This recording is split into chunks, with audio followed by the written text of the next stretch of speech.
We gon' separate line, jazz.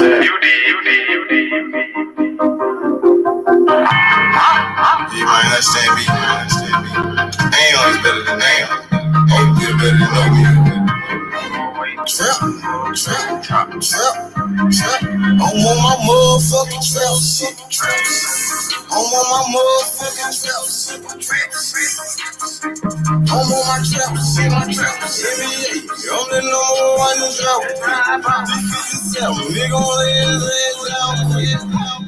Nigga came at me about a fucking bitch. D57, I lay this ass down quick. Boom. Yeah, all that shit. Yeah. Shit. All that shit. 20, 50s, 100 shit, I want it all. I need it. First round drought, pick that's how I bought. NBA. But I put that hoe on pause. Trap. I'm on my trap shit. I'm on my motherfucking trap shit. NBA baller, I'm that drought pick. 57 lay his ass down quick. Body found in the bag, laying in the dish. I'm on my trap shit. For 48 a bitch. Nigga playing with the G shit. Simo, you know I'm with the shit. I'm ballin', Gary Payton back in 96. Don't give a fuck about what I do, cause they don't make you shit. 93 game bad, they trap pick. I don't know nothing about shit, I'm on some trap shit. We gonna have fun with this shit, man. Hey, look, man, fanboys crying. Canelo fanboys crying. But y'all was talking all that shit about Deontay Wilder and TNT Lopez. You gonna get it, bitch. Let's go. I'm on my motherfucking trail. Yeah, niggas. What's up, nigga? South Memphis, nigga. South Central Los Angeles. We gonna cook you bitches. That's on everything I love, bitch. Straight up. Easy work, pussy. Let's go, bitch. Yeah. Yeah. Oh, this shit, it feels so good. It feels so good. Hey, y'all was celebrating when Wilder lost. Now you complaining? You bitch ass niggas been talking shit about Wilder for years, pussy. Suck my dick, nigga. Nigga, suck my dick, nigga. How about that, bitch? NBA drought pick, that's how I bought. 20, 50, 100 shit, I want it all. I'm on my motherfucking trap. Let's go. Hey. I'm on my motherfucking trap. Yeah. I'm on my trap. I'm the number one in drought. Hey, man, we gonna have fun with this shit for real, though. Y'all been celebrating when Deontay Wilder lost for fucking years now. You know what I'm saying? Keep the same energy, bitch. Straight up, nigga. South Memphis, nigga. Young Mob, nigga. Fuck you talking about?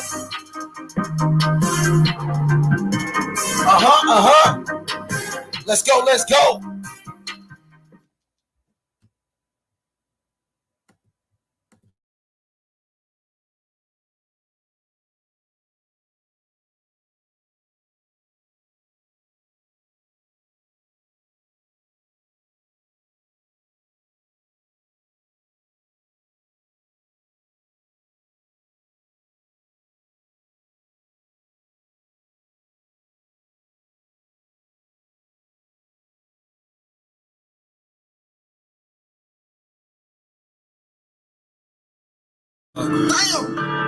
What I say? Shoot the kid again, man. Yo. I'm on the better when I'm out the pills. I'm talking to him, put the Drake to a grill. Slide through the A trying to kill me a kill. Post on the 9 trying to kill me a hat. Feeling like Warner, let's speak on the fat. Smoking up to the face out the pack. Eat me for baby, they know who I'm at. They know how to be.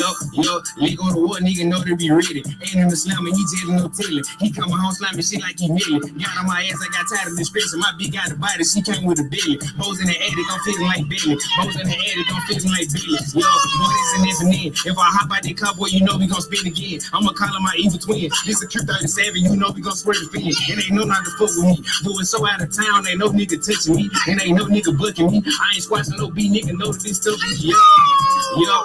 Drive out gang red light, no tag. Jamming that gun, I don't like pro man. Dr. Miami, I'm dropping the bag. Leo shit running, we snatching the jag. Leo shit running, we taking the car. Get on my body when I pop a bar. Smoking no gas, this shit come from rock. Heard like money on my head, so I'm sliding through the city with a bad little bitch from the distance. You cannot hop in that car, let you got you a gun. You know we like inside the switches. I catch an A-gang niggas who's 5.56, and I bet I put one in their feet. 392 when I slide through the city. Face shot gun, I can't go like Ricky. Yo, keeping on wet, she ain't did shit gangster. We're around town, you got both of your bangle. Bump down game, boy, this shit can get dangerous. Spot 13, so you wanna be famous. Freestyle shit, they gon' put me on famous. Spot 13, so you wanna be famous. Freestyle shit, so you wanna be famous. Smart as you know you a bitch, and you know you a hoe, boy, you better stop popping them pills. I drop a bag on your head, you know I get that, you know you got 3 days to live. These niggas say they got bodies, they ain't got no body. These niggas not stepping for real. Put down the Glock and one hopped in the field. Don't know when traffic, I clipped on the steel. These niggas say they got bodies, they don't got no body. Little niggas, they stop out the camping. We might just slide on your block and shoot shit out the Drake since before niggas say he won't stand it. We send the shots out the car, but we don't do no arc, and we flip it just like a mattress. Then you got both for your 50, I don't the whole 50, then disagree just like a magic. Hey. Go take the new year. Hey. Have a blood, I get off a perk and I aim a little bit. Let's go. If I get fight like the devil, I don't do the cup while you trying to settle. Bro got a Glock, but I caught the Beretta. I call it, don't kill the next guy, whatever. Yo. Hottest shit in the streets. Hey, the hottest shit in the streets, man. The hottest shit in the streets. You heard me? Let's go, Ellie. Let's go. Hey. Boy, this a kid shit. When I slide through the AO, gon' knock the boy dread back. And you should never said that. Got a back on my head, nigga, why I ain't dead? And I was off, put his ass in the blender. Straight to him out, make a nigga surrender. Walk the boy down and we hang out the fender. Go out of town and we booking the runner. Go out of town and we scratching the plug. You know we get after we slid through the sub. Missing my name, he gon' die for a bug. Freaky little bitch, she get wet like a tub. Freaky little bitch, know she come from the Dover. She get the draw, then you know that it's over. Pop out the glass, hit him up in the rover. 392, all you hear is the motor. Yeah. Hey, the hottest shit in the streets. Yeah, shit, this is gangsta shit.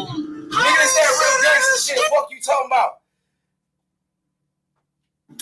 TV brings you all the hottest movies.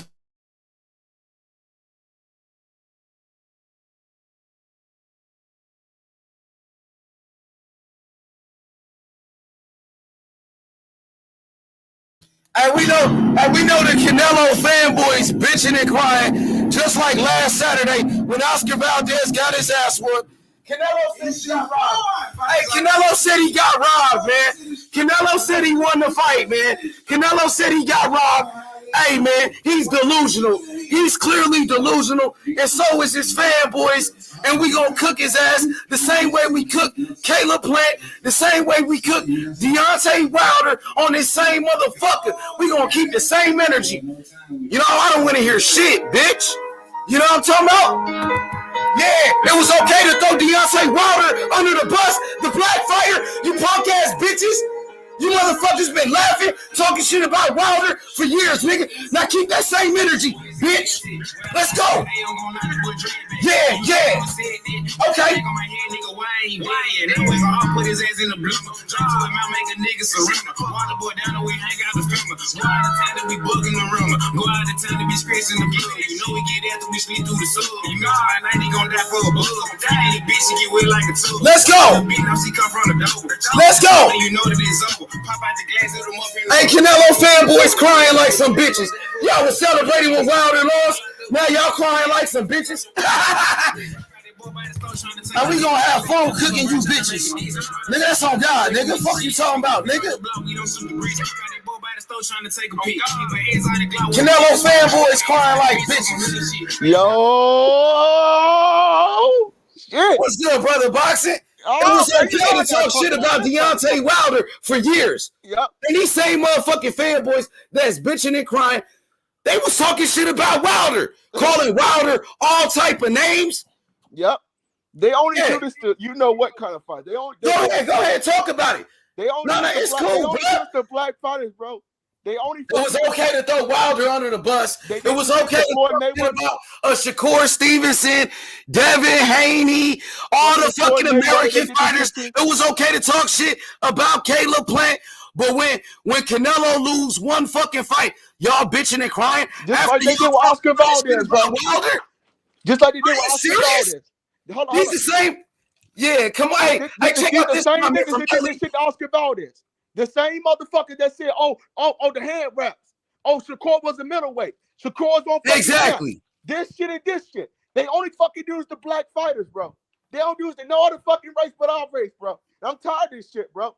They make all these motherfucking excuses about Canelo. Canelo got his motherfucking ass whooped, bro. Just accept the fucking laws, bro. Like a fucking man. You told fucking Wilder fans for 2 years to accept the fucking laws. Niggas talk shit about Wilder for 2 years, celebrating when Wilder lost for 2 years, and now they complaining? Ain't you the same ones that was celebrating when Wilder lost to Tyson Fury? Man, suck my motherfucking dick, bitch. Straight up.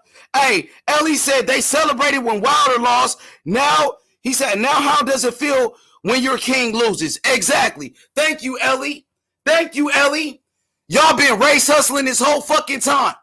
Y'all motherfuckers been race hustling this whole motherfucking time, bro.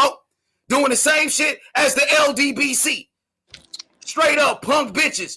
When Canelo loses, it's a problem.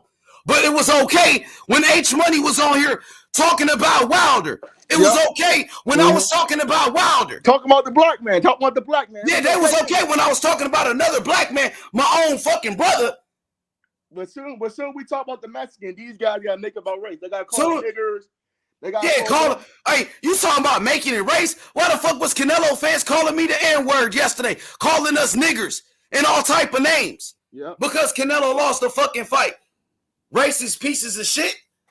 Right? Yeah, Flame. You know I'm gonna keep it a buck, Flame. Canelo fanboys on some racist ass shit, calling black people niggers and shit because Canelo lost.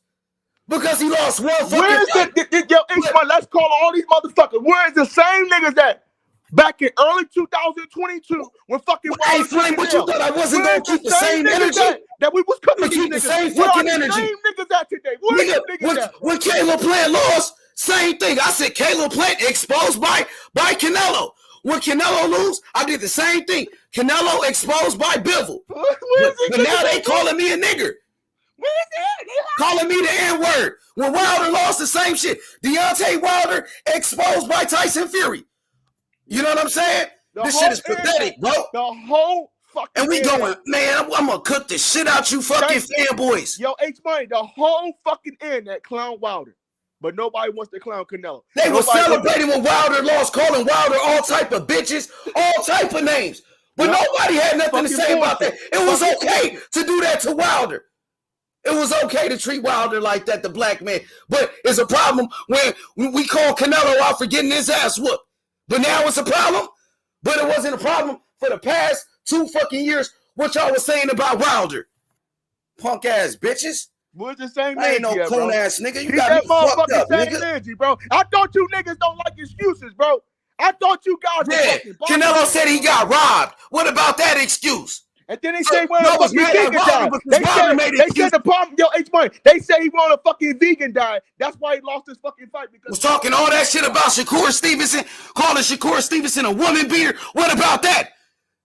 A fucking snack user, a drug. What about that? Disrespecting Shakur Stevenson. Drug cheat. They say he was a fucking middleweight with the name exactly. fucking Valdez. It was okay to do that. Snack user with Victor fucking content. But now y'all got these same motherfuckers was sitting there laughing when they was talking about Shakur Stevenson, talking about Floyd Mayweather and fucking Tank Davis and Earl Spence. They do this to black fighters, bro. They did this. That's why we're trying to tell you, I've been trying to tell you. You said keep race out, bro. I've been trying to tell you. They only fucking do this to black fighters, bro. They don't do this to no other fucking race, bro. They did it with fucking Floyd Mayweather. They're doing it to Shakur Stevenson now. This shit is weird to me, bro. Soon you talk about one of their fucking favorite fighters, there's a fucking problem. You know what I'm saying? Calling motherfuckers the N-word, calling me nigger and shit just because Canelo lost, dick suckers. Yo, what's up, Shelton Moore? What's good, Nostalgic? So somebody subscribed to your channel just to call you a nigga yesterday because Canelo lost. That's what you're telling me? Yup, in the comment section, typing in niggers and shit. I've seen that shit. That shit was racist as fuck, bro. You seen it, right? Yep, racist in the motherfucker, man. And on top of that, Canelo said he won the fight, Shelton. Or Canelo said he was robbed in that fight. That's what he said, Shelton, I swear. And then another fucking. I want Canelo to keep talking. Hey, hold on. He might have been somewhere else, bro. He might not have been there. But if he was in come on, man. At the T-Mobile Arena, he saw a motherfucker get whooped like 9-3, 10-2. But maybe he was somewhere else. Maybe that was what the motherfucker say? Maybe that was a alien clone or some shit. Hey, Shelton Moore, we're gonna hold a Canelo accountable for every statement that he makes. After the fight, he also said, yes, I'm going to take the rematch. Yes. So we're going to hold him accountable for that. He better take the fucking rematch. All of the shit that he say. Oh, please do. Please do take the rematch. I'd love to see you get your ass whooped again. You dumb as fuck if you take that rematch. Hey, Shelton, quick question.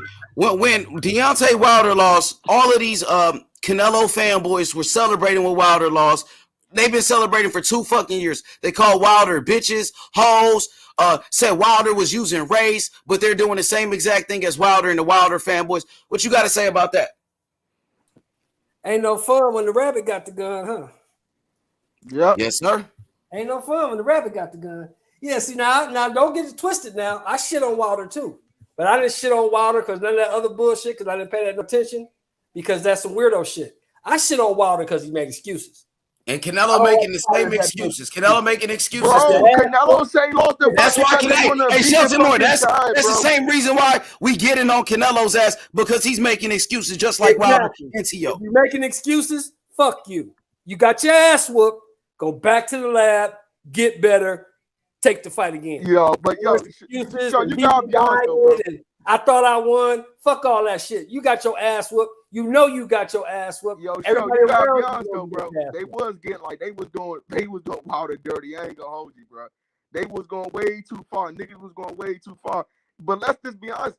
When that Wilder shit happened, like the whole fucking boxing community was talking about that shit. Like that shit really blew up the fucking internet. Like when Wilder started making those fucking excuses, like everybody was talking about that shit. I know, but nobody want to talk about these excuses that Canelo and his fanboys are making. They don't want to do it, bro. They want to hide. No, let's talk about some of these excuses. Oh, Canelo was vegan for the fight, but that shit got debunked. Canelo said he wasn't even vegan for this fight, so they try to use the whole vegan thing. Oh, he went up. They're trying to use the weight thing, but we see Canelo get his ass whooped at a smaller weight class by Floyd Mayweather, who was a little man. And Floyd Mayweather was old. He was damn near 40 at that time, and Canelo was in his prime. So Mayweather spanked him. You know, Mayweather was a little guy. Lara outboxed him, and Lara was a little guy. Now, since Bivol beat him, it's because he was the bigger guy. That shit was debunked as well. Yep. Well, I'll tell you one thing I did love. I love the post-fight when Bivol said he wants a rematch. Sure, no problem. But this time, I have to be treated like a champion. Yeah, he's right about that, Shelton. But it's funny. Shelton, Bivol was the defending champion, and he had to walk to the ring first. Bivol was the fucking champion, and they introduced Bivol first. That's the ultimate disrespect, and they didn't sing his national anthem. I understand with the politics and shit, but it was total disrespect, bro. Let me ask you one question, H. Did any of that shit bother Bivol? Hell no, he was calm, cool, and collective in there. As I told you. You remember it's like 3 weeks ago we talked? Yes, sir. I remember. I remember everything. Bivol. What did I say? You always picked Bivol. You had Bivol this whole fucking time. The only thing you was wrong about was the knockout, but it was a wash. It was a wash, so the knockout don't even matter because he damn near won every round in there. Yo, what's good? Yo, what's good, Nostalgic? What you thought about that ass whooping on Saturday? Yeah, fucking whack. It was embarrassing. It was embarrassing. It was. But man, we got to keep the same energy though, bro. Bivol said he'll go down to 168 and take his belts there too. You heard that? Why will Bivol say it again? Bivol said he'll go down to 168 and take his belts. Man, hell nah. They fought at 175. The rematch should be at 175. Come on, bro. Don't start some excuses, bro. Come on, bullshit, bro. That's some bullshit. Now Canelo wants this guy. Hold on. Now Canelo wants this guy to go to 168. This is some bullshit, bro. Canelo really just don't want that rematch. He gonna try to use that as an excuse to not Now, fight this guy again. I'm going to prove, H. Bivol want the bag. Canelo has nothing for this dude. 68, 75. He can't beat him. Bivol knows that. This slow-footed, come forward, flat-footed dude can't beat me. So I'll lose 7 pounds to go down there and beat his ass. But after he won, though, like, god damn, treat the man like a champion. That shit, he just won. Can you imagine the bag he's gonna get? Can you imagine the bag? He got like 2 bag, but Canelo. But he won, Karma. I know that's what he said, but he won the first fight. Like, I never seen a fighter win a fight and then the rematch had to go drop down in weight. That don't even make sense. Canelo just fought him at 175, rematch him at 175. What you think he gonna get for that, H? Be honest. He gonna get a shitload of money, but that's some diva ass hoe ass shit. That's some bitch ass shit though. If you wanna be the champion, if you want to be the light heavyweight champion, go fight that man at 175 where you just lost that. But you want to drain that dude and come down to 168 and make it a catch weight. That's some hoe ass shit. No, Bivol's playing mental warfare when he got his numbers. Like, I beat you there too. I beat you here. I don't think Bivol was that fight, guys. That's really some hoe ass shit. After I never seen no shit like that. Canelo's the ultimate diva in the sport of boxing. He got beat fair and square. And hey, listen, let me make this clear. I respect what Canelo has accomplished in the sport of boxing. Yes, he's a great fighter, 4-division champion, a former undisputed champion, and also Canelo was #1 pound for pound. But all this diva shit, he got his ass whooped, point blank, period. Yo, and hey, Karma, remember when you called Teofimo T.O. Wilder? So now we got to call Canelo Wilder because he's making excuses. Same energy all day, every day. Yo, I don't trust those Let me address Hap right quick. Haplo. Go ahead, Sheldon. Haplo. Bivol said this shit 3 years ago that he would go to 68 and beat his ass. 3 years ago. Treat the man like the champion, Sheldon. Like you said, treat him like the champion, bro. If not, ain't gonna be no rematch. Treat the man like the champion for winning the fucking fight. If not, fuck Canelo. He don't even need a rematch. It was a one-sided fight anyway. It was a one-sided beatdown. He don't even deserve a fucking rematch. Bivol took that nigga's heart. He took his soul. Yo, but I don't trust the cards, man. Now you motherfuckers try to defend Canelo cards, bro. doing a catch weight after losing. We don't give a fuck what Bivol said, nigga. You taking something what he said 3 years ago. Yo, we got to look at the cards. 115, 113. Like, what the fuck? 115, 113. It was trying to rob him. If Canelo would have won the last round, it would have been a draw. We all know it. Now I'm gonna win some more money if they rematch, because this time Bivol gonna knock his ass out. He ain't gonna do no rematch, yo. He gonna find a way out of that shit. Trust me. After a nigga beat your ass like that, he don't want no more. Trust me. Poncho, bro. Come on. At least Karma keeping it 100. Shout outs to Karma. She said Canelo Fimo Broner Wilder. Hold on. I got races in chat. It's El Poncho, bro. You see him in chat, Money? Man, don't even. Yeah, this shit crazy. He got a monkey. He got a monkey sign, everybody. He got a monkey. Look at that shit, bro. Calling us monkeys now. Look at this. Look at that shit. Calling us fucking monkeys, bro. Like this is what we talking about, man. We have done nothing to these guys, bro. Calling fucking black people monkeys, man. This shit is embarrassing, man. I thought we was fucking boxing fans. Calling fucking black people monkeys for fucking no reason. This shit been going on for years, though, bro. Why are you shocked? This shit been going on since 2019. It don't make it right, Sheldon Moore. It don't make it right. It only comes out, Sheldon Moore, when Canelo loses, though. That's when all this racism shit starts to come out. You got whole channels that all their content is race based. I don't even watch, to be honest, I barely watch other channels. I only watch like Young Billy and other few guys. This should not shock you that racist people is in this white TBC because most of this. These dudes ain't basing their opinions on boxing skill, who he fought, who he beat, how you break the fight down, what's his skill set compared to this skill set. Most of these people make their bets and their predictions based on race, and that's a fact. Y'all fucking monkeys. Now, how if I call you fucking wetbags? Would you like that? Hey, brother boxing, stop entertaining that shit, bro. You going overboard with that shit. For real, bro. Two wrongs don't make it right. They want to be racist. That's on them. They getting exposed just because Canelo lost. All right, Don't man. even, yeah, don't, because I got a lot of Mexican friends, and the Mexicans, those are my people too, bro. If they want to be racist, let them fucking expose themselves. Yep. You right. Yeah, let them expose themselves, If man. that's their only comeback, you know he got his ass whooped pretty bad. If you gotta jump straight to some racist shit, they ain't got nothing to do with boxing, bro. They don't have a comeback that has anything to do with boxing. It's that bad. Yep. Shit, this shit is ridiculous, man. It's like we can't even be boxing fans, man.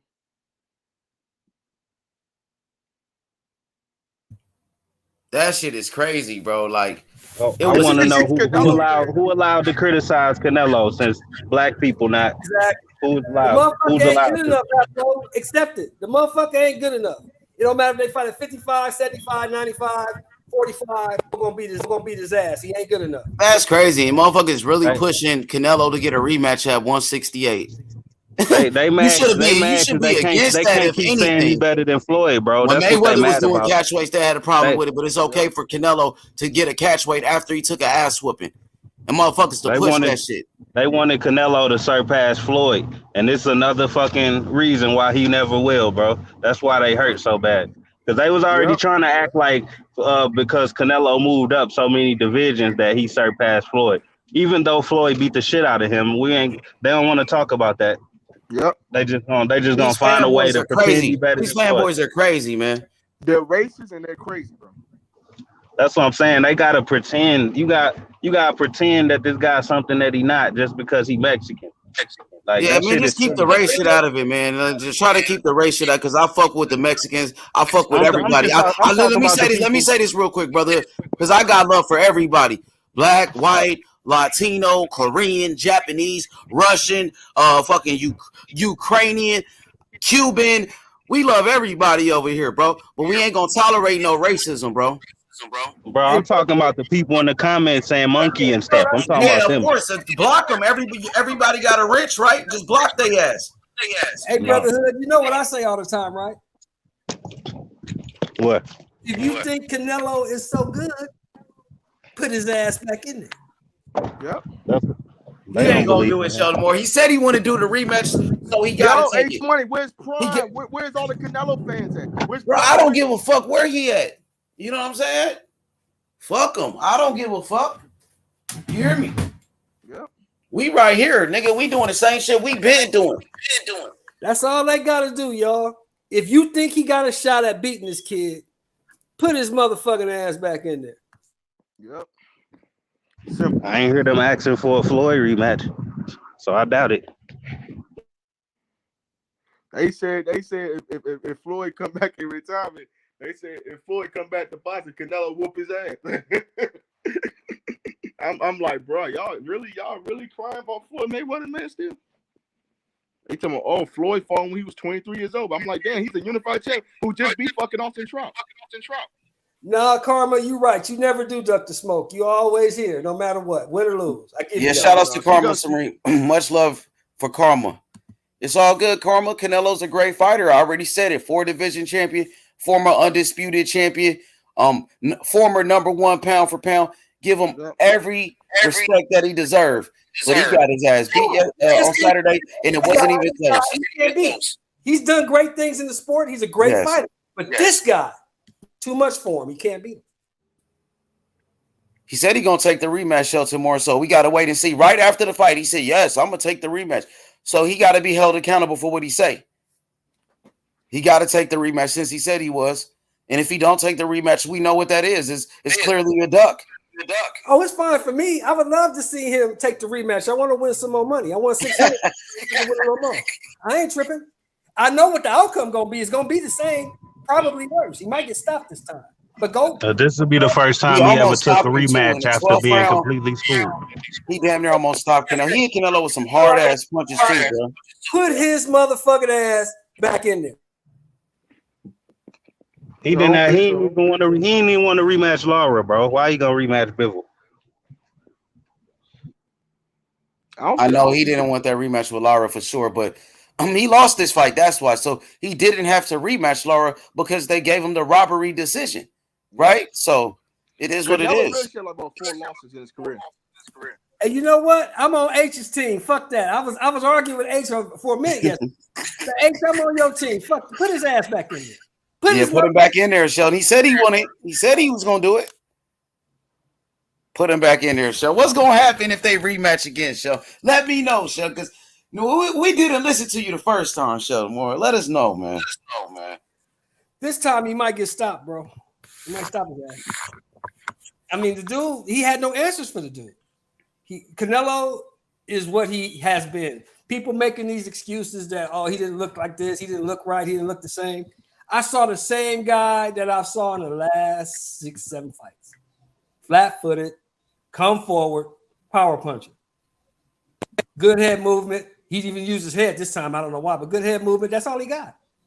And if he can't catch you with the power, you can beat him because he gasses. Did I not tell you that, H? I told you he gasses, didn't I? Yes, you called it out for sure. He gasses. If he can't get you with the power, he gasses. He's not what you think he is. The same thing I'll be telling y'all about Spence.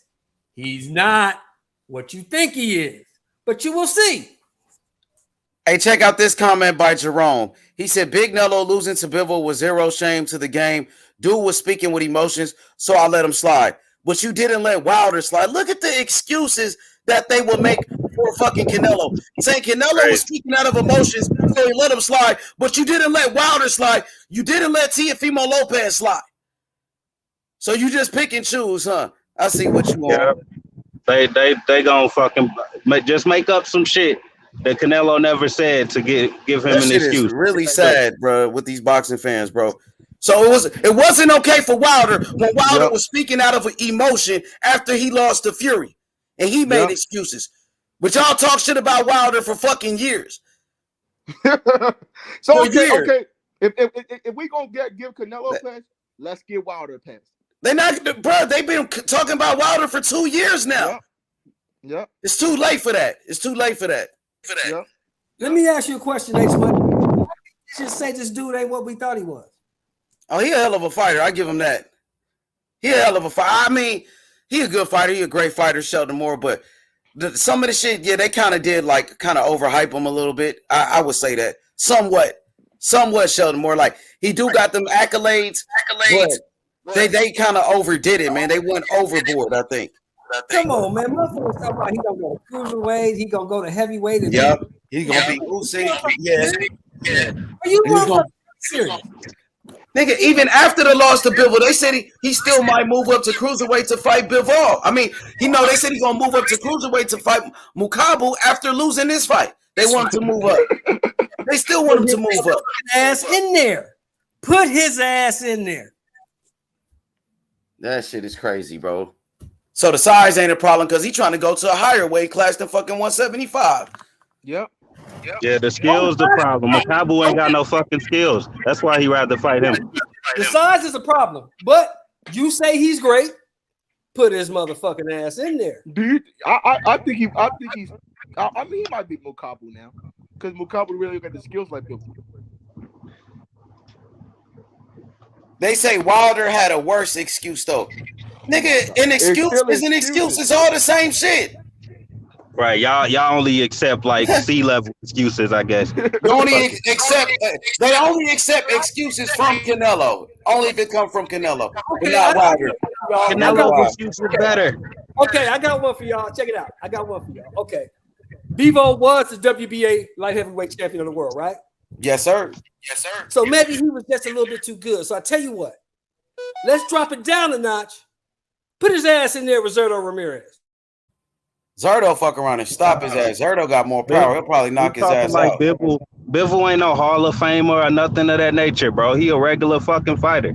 He ain't even got a legacy. Defense was so good and so tight. I think Canelo probably hit Zerto more, but Zerto got the power to spark him.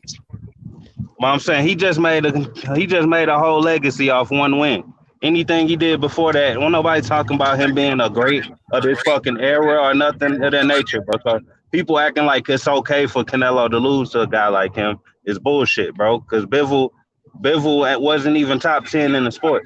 Yeah, and Bivol wasn't even the light. I mean, he wasn't even number one at light heavyweight. Better BF was.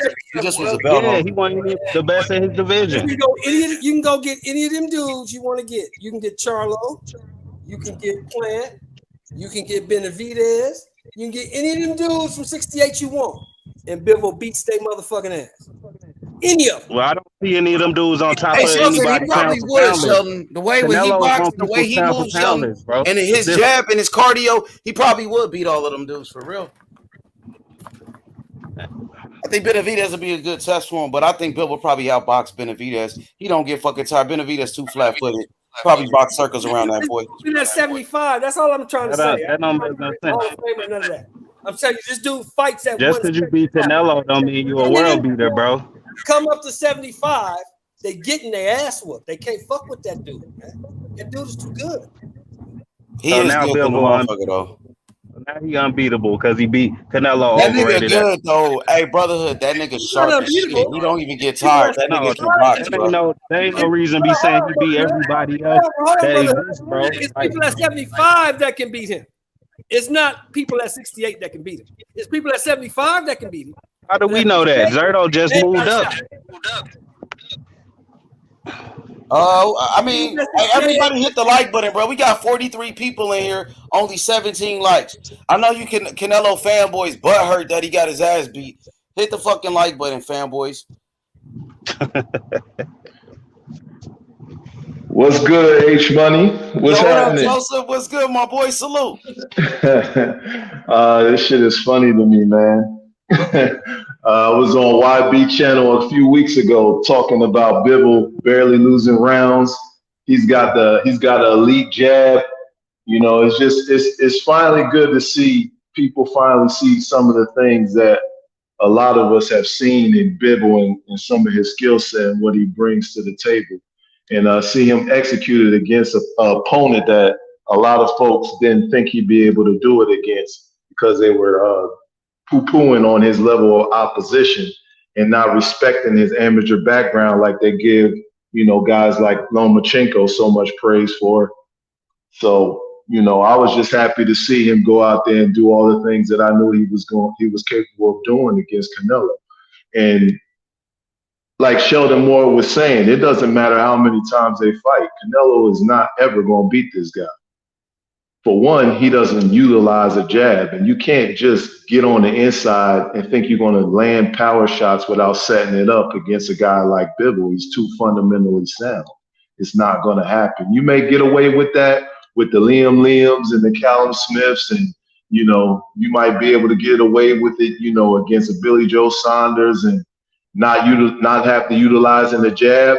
But there's certain fighters you got to utilize great head movement and a jab in order to work your way on the inside and disguise some of the stuff you're doing. And Canelo just don't have that in him this time.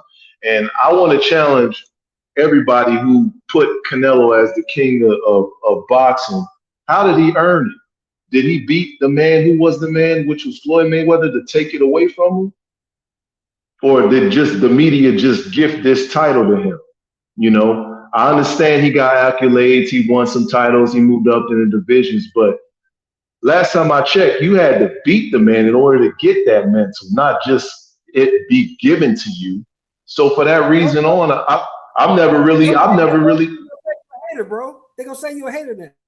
But it's the truth, ain't it? Didn't Floyd have to beat Oscar to take that mantle? Yeah, they say Fury was the guy because he beat the guy, right? Exactly, but that don't apply for Canelo. He always, you know, get that pass. We just going to crown him. You know what I'm saying? Like, and that's, to me, I've never understood that. But hey, you know, that's just generation of boxing fans, I guess. You know, he don't have to go through the trenches and actually, you know, do it in front of everybody for us to give it to him like he earned it. So, you know, and Canelo fans, they can't take what they dish out. They've been dishing out a lot of this shit for years about other fighters. You know, I got more respect for Oscar Valdez. At least he admitted in the ring he lost. They was trying to give him excuses, but he wouldn't take it. So I give more respect to him, and I want to see him fight more just based upon he took that L like you're supposed to. Hey, I got a question. Where do we rate Bivol for that win? Because was Canelo top 5 at 175? No, we rate Bivol as the WBA light heavyweight champion of the world who defended his title for the 9th time. That's what he did. So it's just another title defense, basically. That ain't nothing special. Basically, just another title defense because Canelo's not even in the 175-pound division. Canelo moved up to challenge him. He was supposed to be. But Canelo was a champion at that weight. That's what I'm saying, Shelton. We looking at it as he beat Canelo. But what ranked fighter did he just beat? Like, we know it's Canelo, but what was Canelo ranked in everybody eye? No. I don't hear what you're saying, but look at this. We talking about all the old media boxing pundits, the ESPNs, the Fox Sports. They all say Canelo's number one, right? Or did I make in the that sport? Up? Not in that division, but the sport, yes. So did I make that up? No. Okay, so if whatever comes with beating the number one guy in the sport, as they say he was, that's what he right. Fuck it. Don't matter what weight division he was in, huh? How could it matter, bro? The number one guy in the sport. How can it matter? I'm not saying it matter myself. I'm just asking. I'm just trying to see what's the fucking. No. I hear you, but what I'm saying what's the temperature? For me, because I told H this shit 3 months ago. H will tell you 3 months ago. Right. Bivol did what he was supposed to do to a little bitty dude coming up to my division trying to take my strap. It ain't happening. Show little ass back down there with the little boys. Bivol took his belt off.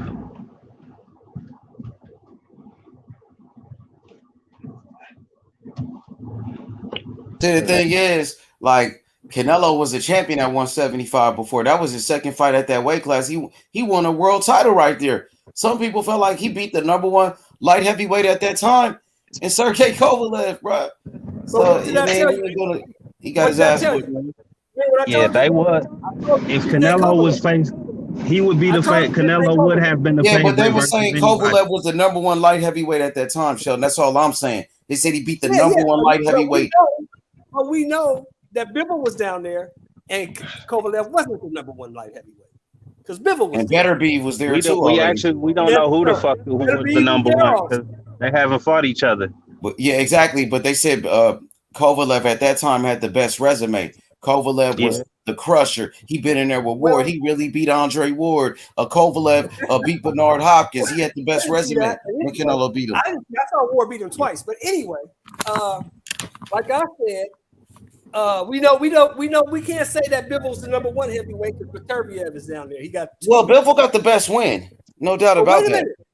But wait a minute, there's another guy down there got a belt too, right? 75. Who you got? You got Bivol. Oh, Joe Smith, Smitty. Bivol already beat Joe Smith. He washed Joe Smith. Beat him easy. He beat the shit out of Joe Smith already. Beat him unified easy. With Joe Smith.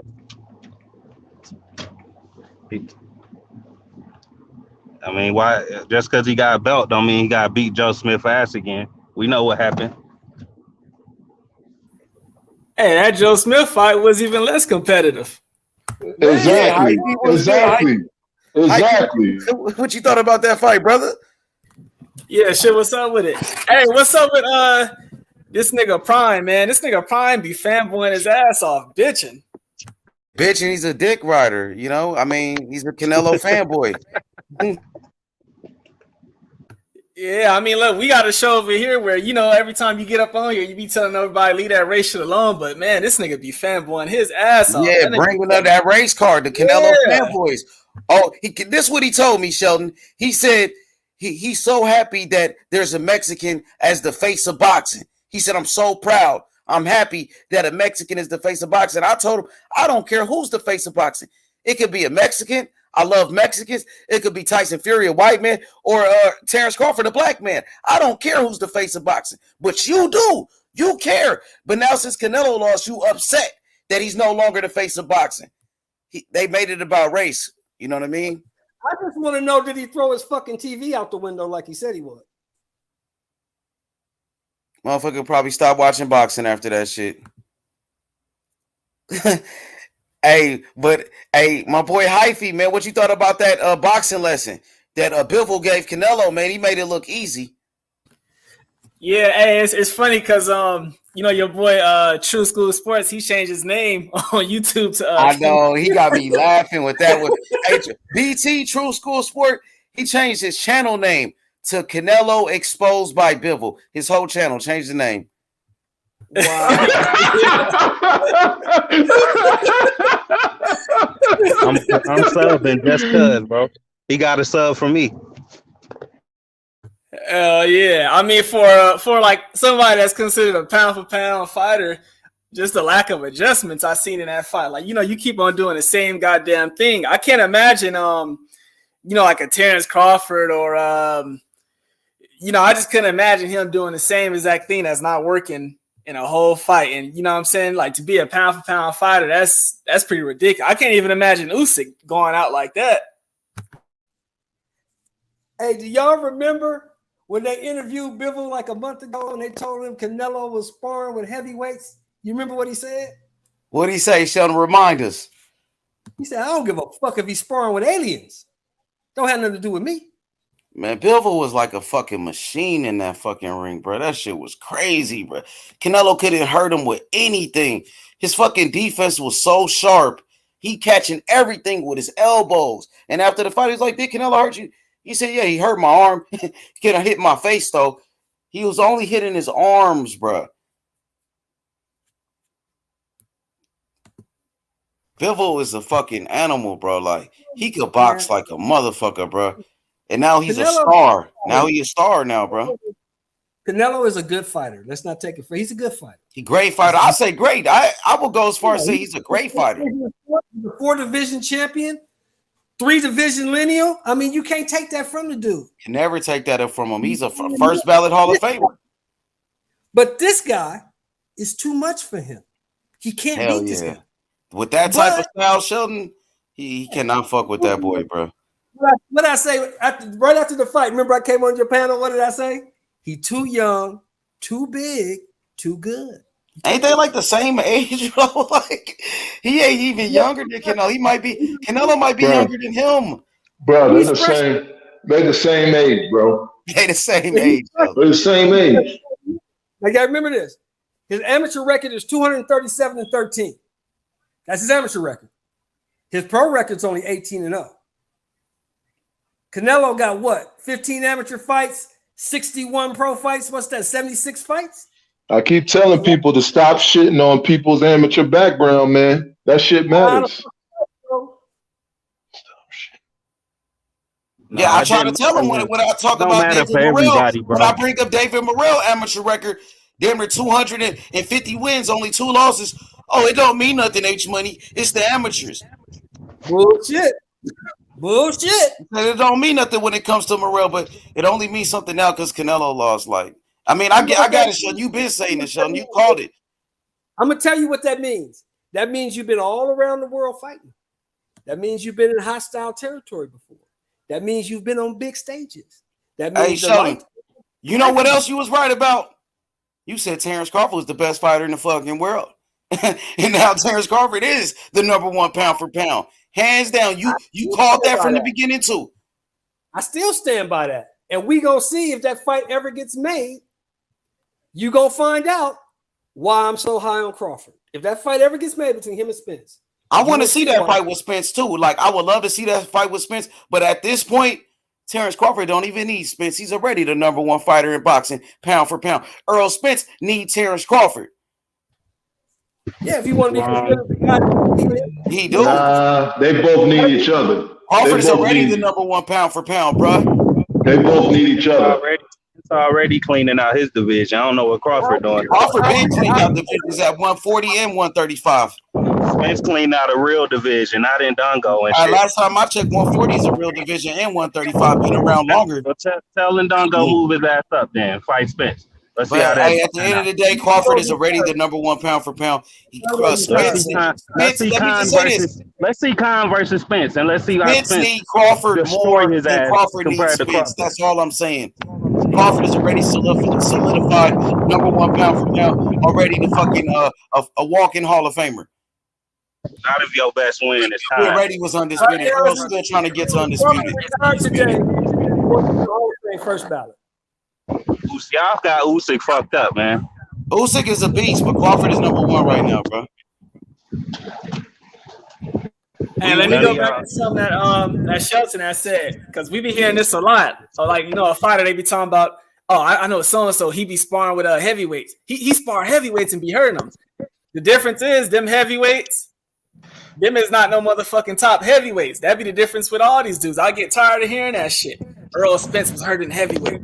Canelo be knocking out cruiserweights. Yeah, they be saying that Canelo be sparring Frank Sanchez, you know, and sparring.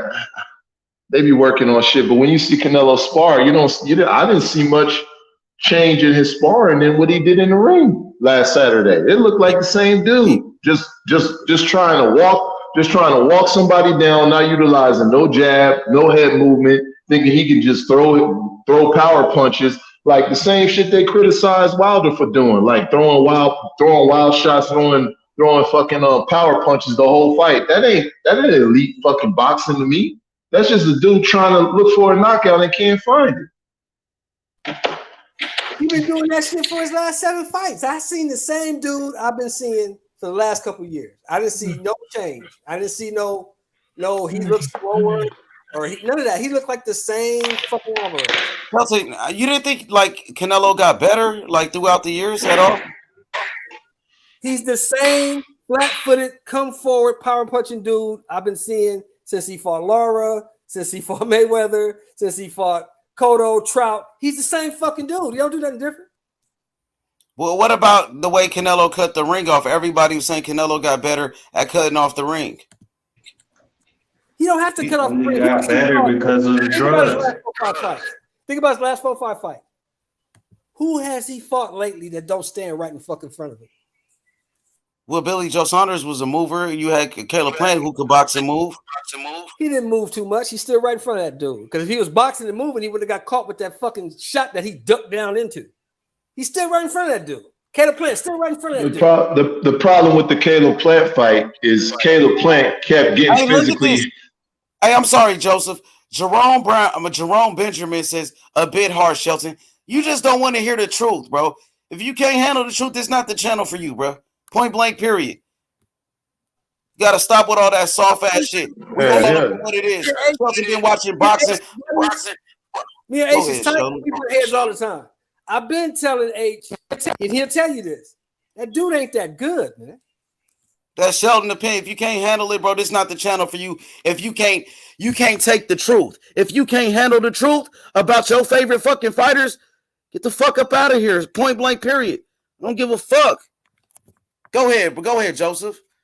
Yeah, the bit harsh because he criticized Canelo. Get off Canelo's dick. Go ahead, bro.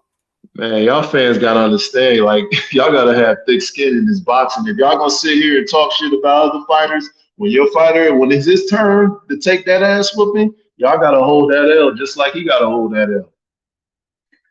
This is not that kind of sport, homie. Let me ask y'all a question. Do you think the Brotherhood is gonna let me live it down if Spence stops Crawford? Hell no.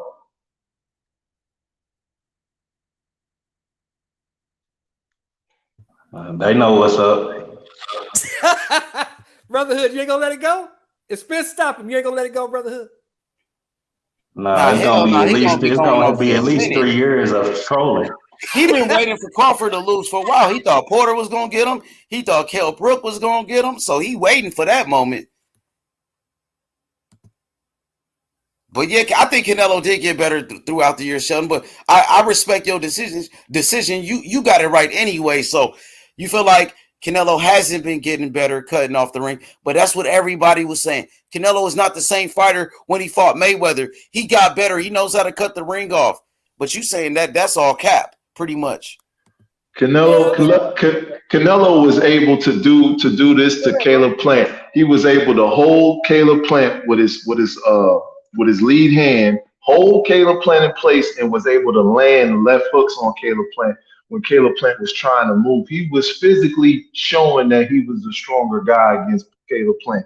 He was not able to do no shit like that against Bivol. You seen Bivol in there walking him down, pushing him, bending his head down, putting his hand on, putting his fist on Canelo's neck. He was doing all kind of mean shit to Canelo, showing him he the boss in the ring, and that's something Canelo ain't used to. Hey Joe, that's the one thing I saw that surprised me, because I never saw anybody just pushing back and then walking down.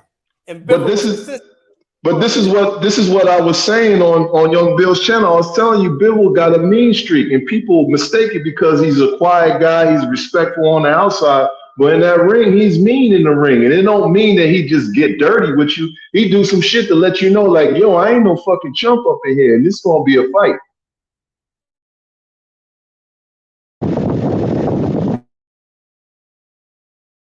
Yo, Rodney Evans, what you think about the Canelo fanboys, making these damn excuses? They said Canelo got robbed.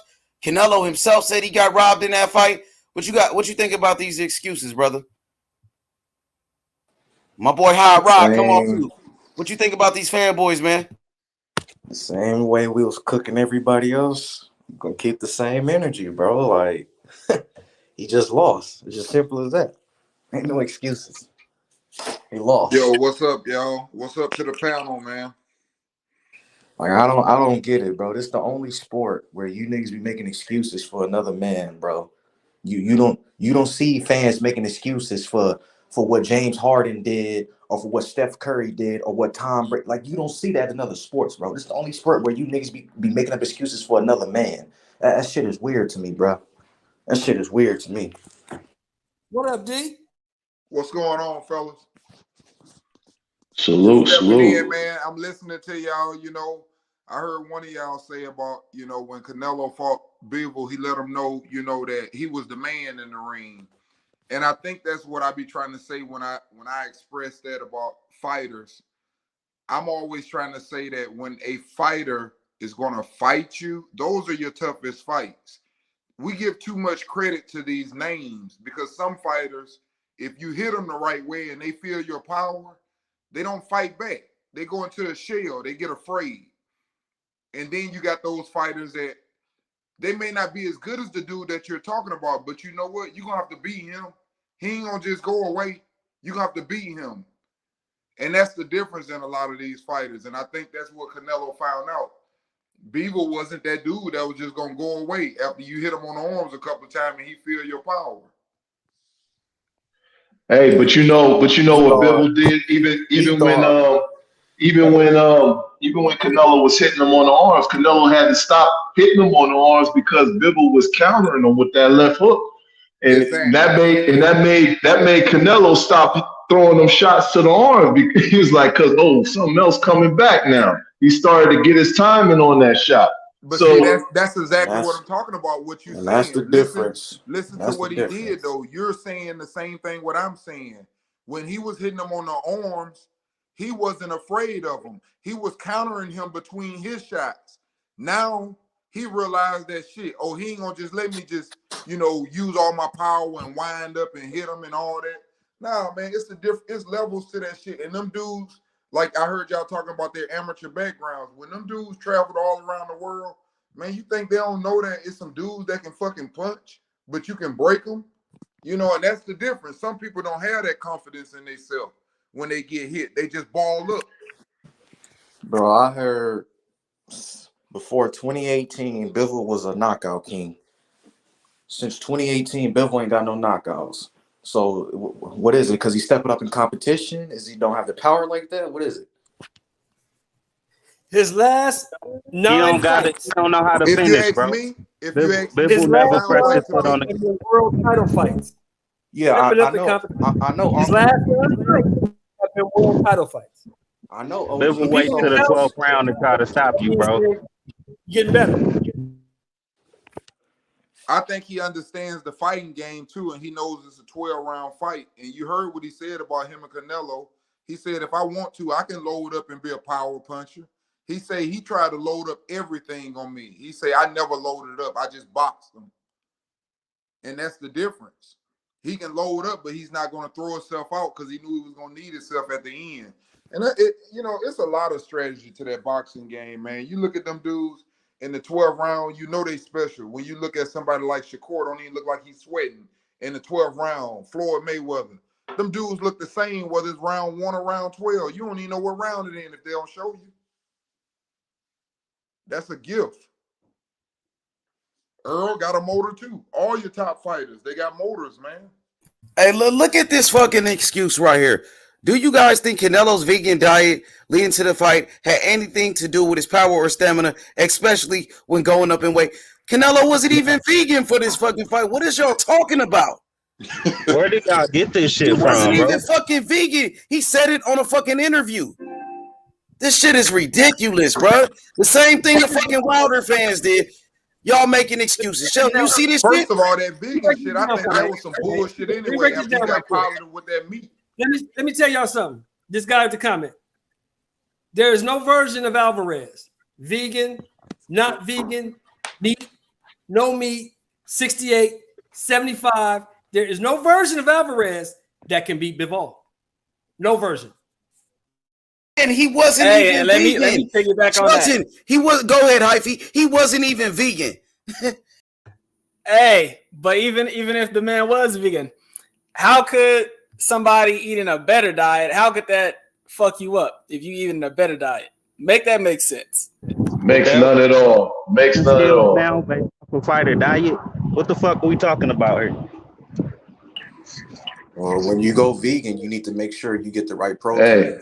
Hey, they wasn't never questioning his diet before these other 60+ fights.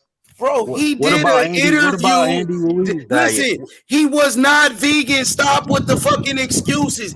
He said it in the interview during the fight week. He was not vegan. What the fuck are they talking about? Don't even entertain the bullshit.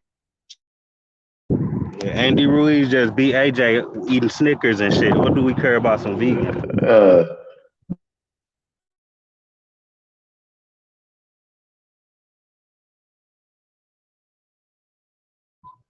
I could have swore that's supposed to help you, not hurt you in a fight.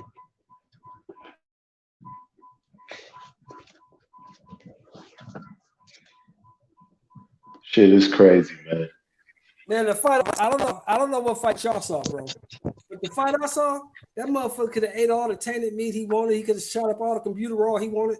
Wasn't nothing gonna help him Saturday night. Hey, look, then he came back. Look, he said, is that what he said? Yes, he did say that. He wasn't vegan? No, he wasn't vegan. If so, why would people say that? Because they are fanboys and they're making excuses. That's why. Simple and plain. Just like Deontay Wilder excuses all over again. But it's okay when Canelo do it.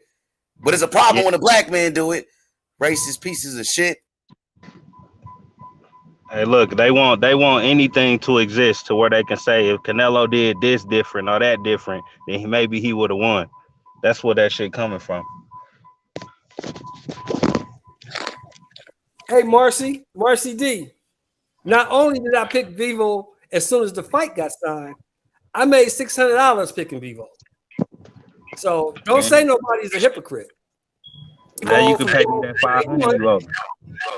I had Bivol from day one. As soon as they announced the fight, I said, bad move, Alvarez. You're going to get your ass whooped.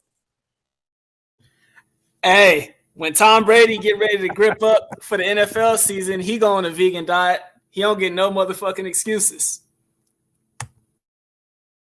Because excuses, my nigga. We don't make excuses like y'all, bro. This is football. The best play the best. We don't make excuses like y'all niggas, bro. Fuck, we gonna make an excuse for? You got 4 quarters to do your job. Nobody want to hear that. That's what y'all niggas do, bro. I ain't never been in a sport where y'all niggas make this much excuses, bro.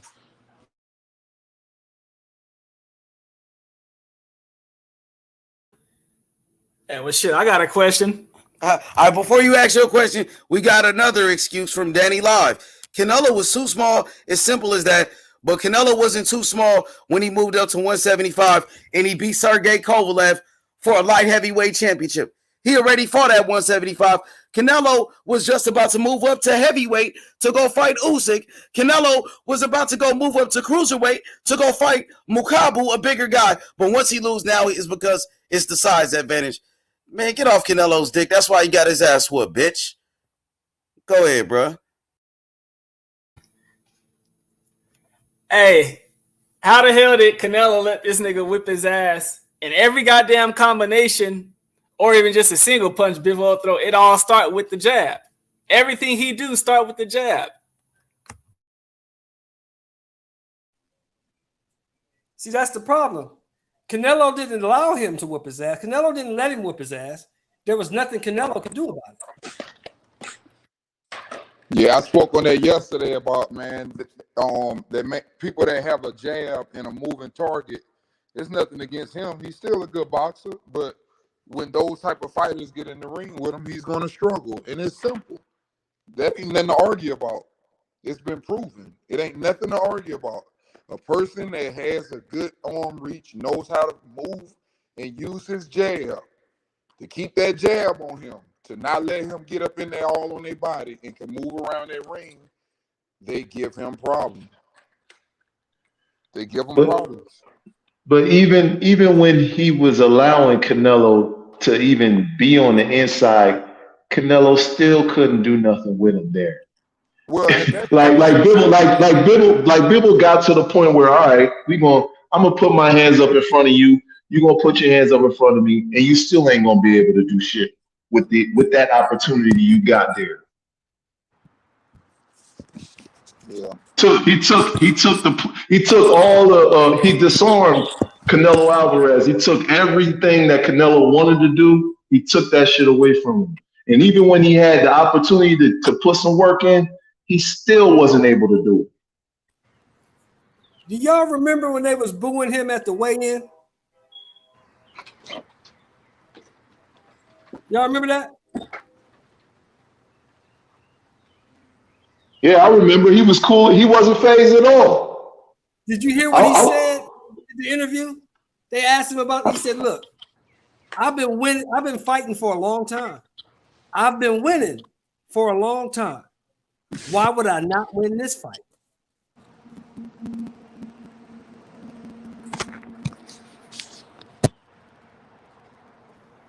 Hey, and somebody said something about Canelo being, he was just too small. Hell, Callum Smith was bigger than Bivol. Way bigger. They act like this the first guy he ever fought. If you look at light heavyweight, he's a small light heavyweight. Bivol is small. He can fight at 168, he said. I always been saying Bivol was a small light heavyweight. I always thought he could fight 168. Bivol said it himself he can, bro. Yeah, somebody said he might be going to 168, I heard. Bivol said that a long fucking time ago that he can make 168. Years ago. Yeah, so there ain't nothing there. Yeah, that's what I'm saying. He wanted to fight competition. That's why he didn't go to that weak ass division. Yep.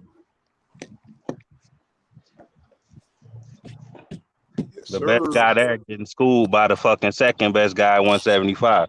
So we're gonna know that here in a short time too, because Better be finna fight Joe Smith. And he got the winner should be able to unify probably. It won't be Canelo though. Yeah, we already know what Bivol did to Joe Smith. We already seen that. Yeah, but Joe Smith can punch, and what's his name, Better Bivol or whatever his name is, he can punch too. Yeah, that's gonna be fireworks. Yeah, I don't think neither one of them good movers, so that's gonna definitely be some hard punching going on. There's only two fights at 175 I want to see, fellas. I want to see Bivol versus Better Bivol because he already beat the shit out of him. I want to see Bivol versus Zerto Ramirez. That's the only two fights I want to see. Zerto got a lot of people he could fight at 175. Hey, Hey, y'all, I'm gonna get the homie knockout boxing in real quick. Hey, Rodney, I put you backstage for a second. Let me get the homie knockout in. You can put me backstage, Okay, bro. okay. Don't leave though, brother, because he gonna be quick. I'm gonna let him in. All right. Yo, salute to y'all, man. Real talk. Shelton, salute again, bro. You saw that shit. You know what I'm saying? You did that shit, bro. But I just wanted to say something real quick, bro, and bring it to the table because I'm hearing this shit too. The Canelo Alvarez being too small. You know what I'm saying? And I don't like that shit because I feel like it's a lot of things you can point to as to why Bivol had the success that he had. And I think it's about 4 or 5 other things that led him to win that fight other than Canelo being small, because it ain't like Bivol went in there and like was roughing him up, beating him up in the clinch, pushing him around, making him tired and shit. Canelo hitting him clean and he just walking through shit because he's so big and so strong and shit. Like, that ain't what happened in that fight. You know what I'm saying? It was his conditioning, his hand speed, his different angles that he was taking, his feet, being able to pivot around, stay out of trouble using lateral movement. And it was his defense because Canelo couldn't hit him clean. None of that shit has anything to do with how big he is. That's point number one. The other point I want to make before I hop off and let another brother cook about Canelo being too small is the same people that are saying Canelo was too small for Bivol and using it as kind of a reason as to why he lost. I would just ask them this. Were you saying that Josecito Lopez was too small when Canelo dropped him 4 times and knocked him out in the 5th round? Because Josecito Lopez started off his career at 130 pounds. That would be the first point I would make. Another thing I would like to ask, when Canelo slept Amir Khan in 2016 and got runner-up, he got runner-up for knockout of the year, finished second to almost get knockout of the year when he knocked out Amir Khan. Where all the people that are calling Canelo Alvarez small today, where they're saying that Amir Khan was too small for Canelo because Amir Khan started off his career at 140 pounds. Then I would ask them about Shane Mosley, who Canelo beat up at 154 pounds. Shane Mosley not only was small, starting his career at lightweight, Shane Mosley also was 40 years old when Canelo fought him. So I would ask again, was Shane Mosley too old and too small for Canelo Alvarez? Like you guys are claiming that Canelo Alvarez is too small for Dmitry Bivol. And then my last point, and I'll let you brothers cook on this. My last point, when Canelo won knockout of the year, Canelo got knockout of the year in 2015 against James Kirkland. Knocked him out cold. Were the same people that are calling Canelo Alvarez small today, were they saying that James Kirkland started his career at 147 pounds? Or were they just saying, yo, Canelo, knockout of the year? And then I heard somebody say something about Callum Smith. When he was beating on Callum Smith ass, and when he was beating on Sergey Kovalev ass, no one was talking about how big those guys were. And I would guarantee you that if he beat Dmitry Bivol on Saturday, no one, not a single person, will be talking about how big Dmitry Bivol is today. I think you need to be talking about that man's foot speed. You need to be talking about his hand speed. You need to be talking about his work rate. You need to be talking about his angles and his defense. And you need to mention all of that shit before you even start bringing up how much bigger he was than Canelo. And that's all I appreciate. Exactly. That sounds like too much of a technical analysis, something that a lot of them can't do.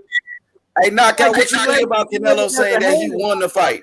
Canelo said he felt like he was robbed and he won the fight. Bullshit, bro. I gave him 2 rounds, bro. And I picked him to win. And y'all know how serious, if you follow the channel and shit, you know how serious I take my predictions, bro. And I gave him 2 rounds. At the end of the day, he got his ass whooped, bro.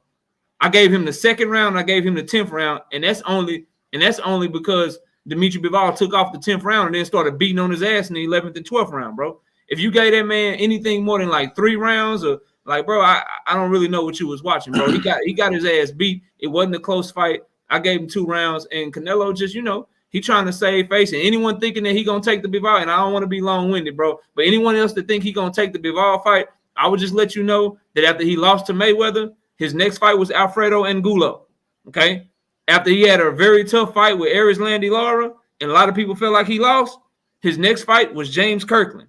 After he had them 2 tough-ass fights with Triple G, his very next fight was Rocky Fielding. So y'all keep thinking he about to take a rematch with Dmitry Bivol if you want to. Y'all better get ready for Triple G in September or John Ryder in September, bro. That's what we getting. You can book it.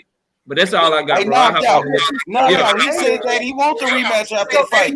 We gotta hold him accountable to that. He said he wants the rematch, so he better take it. He might have said that shit, bro, but he also said he'll never fight Triple G again. You know what I'm saying? He signed to fight that man, but bro, he ain't doing that shit. Like, forget what he said. Let's look at his actions after he had a tough fight.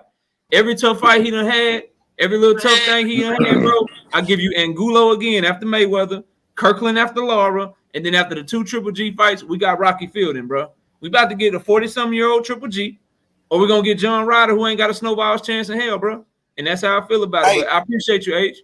Hey, one more thing though. Yeah. The nigga said he want the rematch, but they said he got to be at 168. What you think about him trying to bring Bivol down to 168 for this rematch? Bro, that will be. I mean, he's trying to look for a competitive advantage, but bro, Bivol will beat his ass. If Bivol ain't weight drained, bro, and he make weight comfortably, Canelo got about as good a chance of beating Bivol as AJ got of beating Usyk, bro, in a rematch. Like, it's gonna get worse. Anybody go through history, y'all are boxing people, y'all know this shit. Go through history, go look at rematches and shit, and usually you go watch the last 3 or 4 rounds of that first fight. That's gonna tell you how the second fight gonna go. So if you go off of that, bro, you look at the last 3 or 4 rounds of this first fight with Bivol, bro. Bivol might stop his ass next fight, bro, if he ain't careful. So he better leave that Russian alone, dog. He just better than him, bro. It just is what it is, bro. But I'm gonna hop off, man. Y'all boys be easy, man. All right, knockout. I'll holler at you. Don't that sound motherfucking familiar though? Didn't somebody else just say that? Didn't somebody else just say that? That he gonna get stopped if he fight that motherfucker again? I could have sworn somebody else just said that. I think he'll get knocked out. I hope he get knocked out. I thought rematches was for close fights. It was close. 115, 113. Well, shit. Wilder Fury 2 wasn't close, and we got that rematch. And if that's the case, I need that Valdez.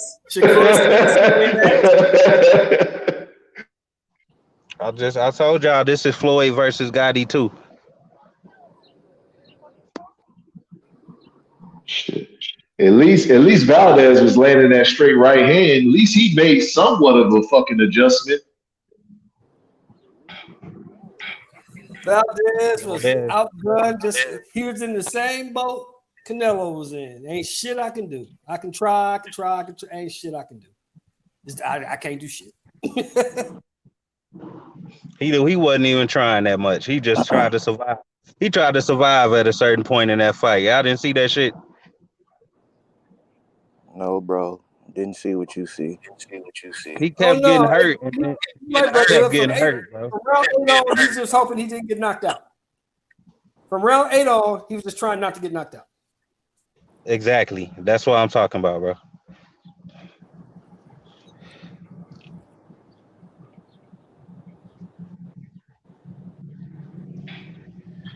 Man, I'm trying to set my little computer up so I can get on here. A lot of motherfuckers has been shitting on Reynoso. But I heard Eddie Futch say this shit way back in the 70s. He said the trainer is good as the fight he has to work with.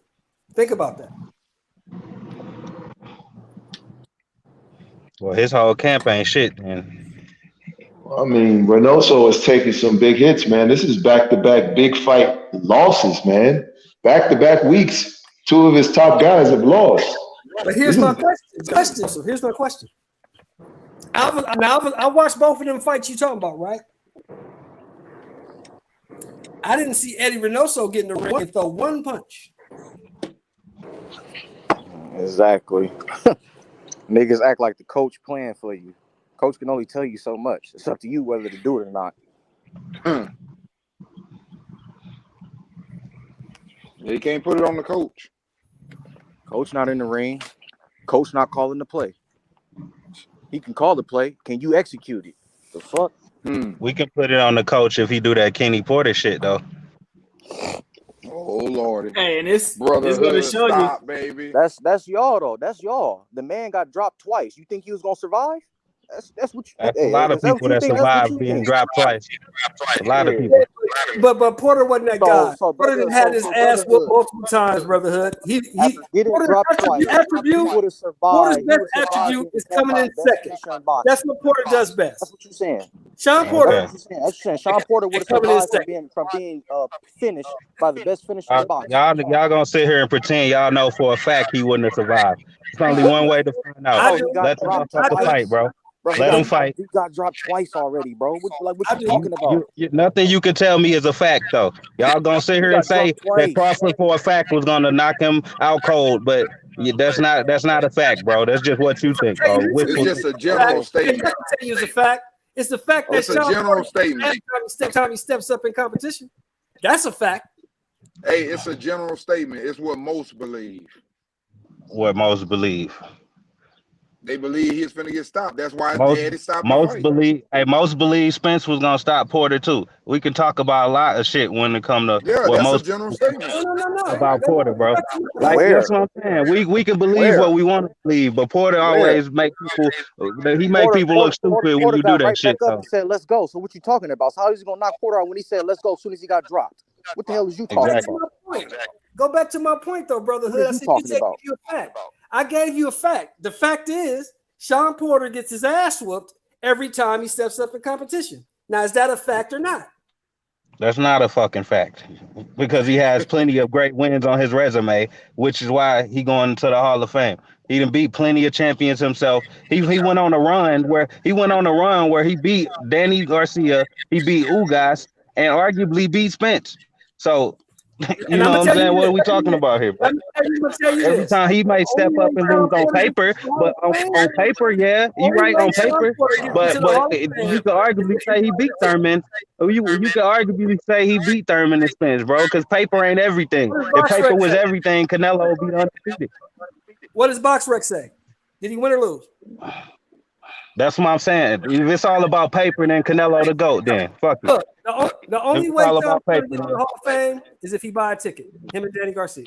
All right, fuck when fights don't look like they could have won either. Then. I'm not taking nothing away from Porter. From Bud's victory against Porter. I'm not taking it away from Spence, because when they beat each other, I want both guys to get credit, no matter who the fuck wins. So I'm not gonna go tit for tat about if Kenny Porter he didn't throw in the towel and all that.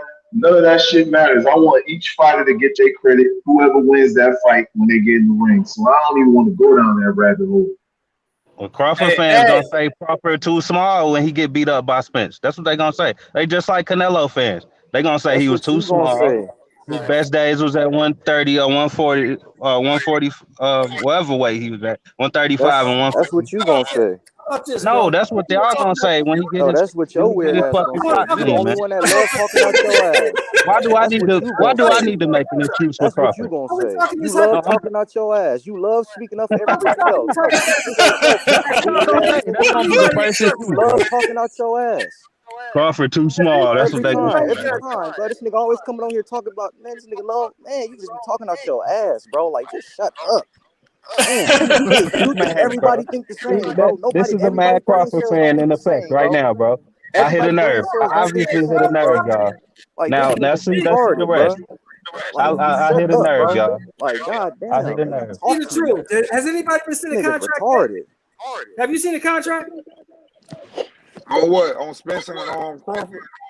Yeah, anybody seen a contract? No, man.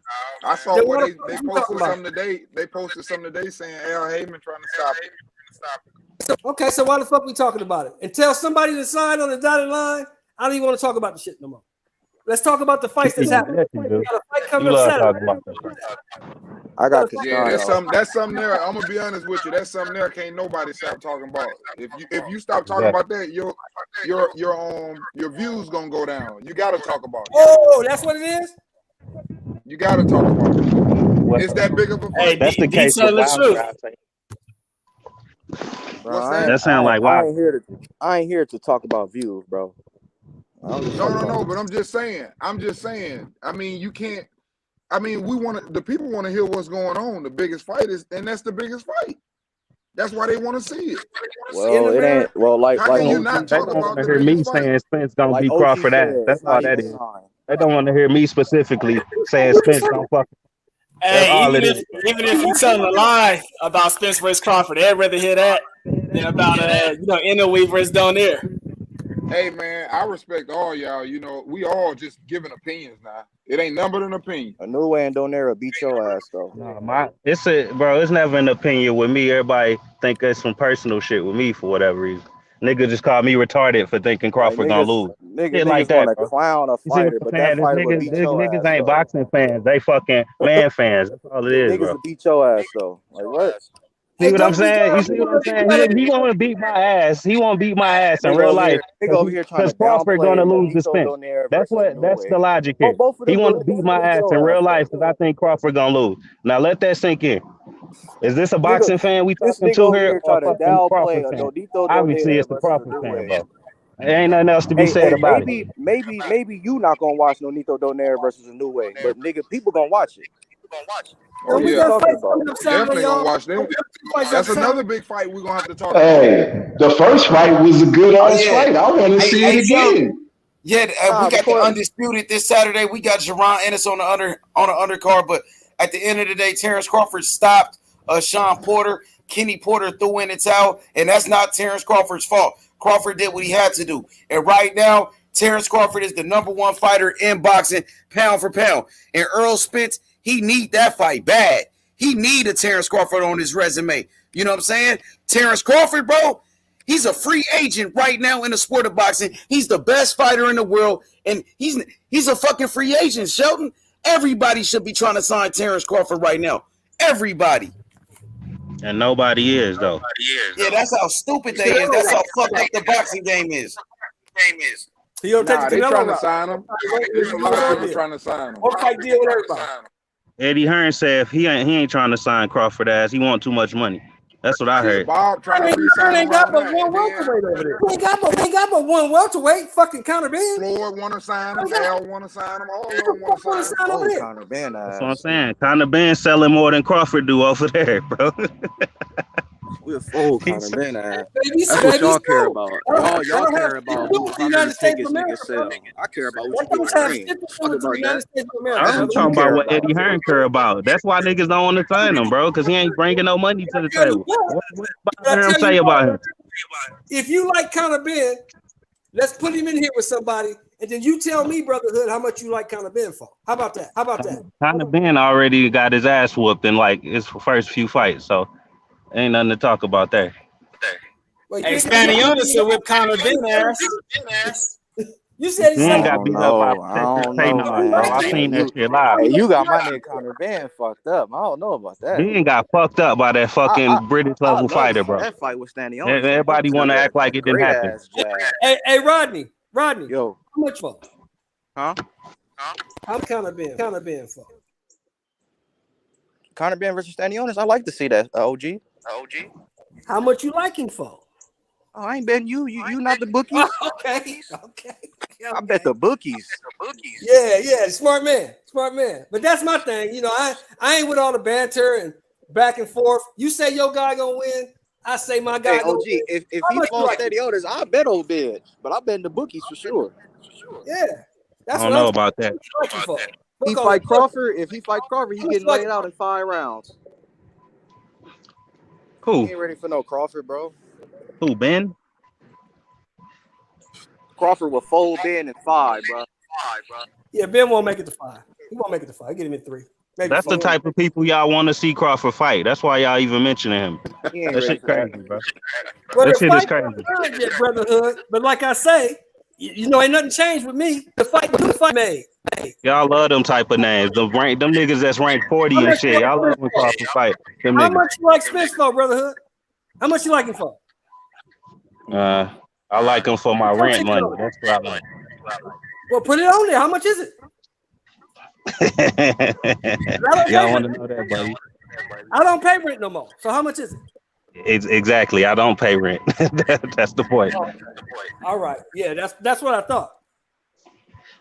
Just because you got your retirement check don't mean I'm about to throw all my fucking money on Spence, bro. Hey, I ain't gonna lie. Shelton Moore been on a hot streak lately. You might not want to bet with that, brother. He been winning. I'm not betting with a man that went to school with Joe Louis, bro. Obviously he got more boxing knowledge than me. I'm not in his age bracket, bro. I'm only gonna go so far with Shelton. I respect my elders. I fuck with him with Crawford, but I ain't up here questioning these niggas' knowledge and all that shit. No, it's all we get out. Hey, well, shit, I got a question for Shelton. Hey, Shelton. Hey, Chuck, true or false? Jerron Anderson move up to 154 and whip Charlo ass. False. Negative. I don't know, man. It's weight classes for a reason, bro. Oh my God! Here come the Canelo stuff. Here you go. I'm just tired of that statement in general, bro. Okay, let me see Crawford go up to 160 and beat Triple G then, since it's so easy. Since weight classes don't matter, let me see Crawford go to 160 and beat Triple G. Let me see. I ain't say they don't matter, but that's about to be the sole reason he lose. They ain't about.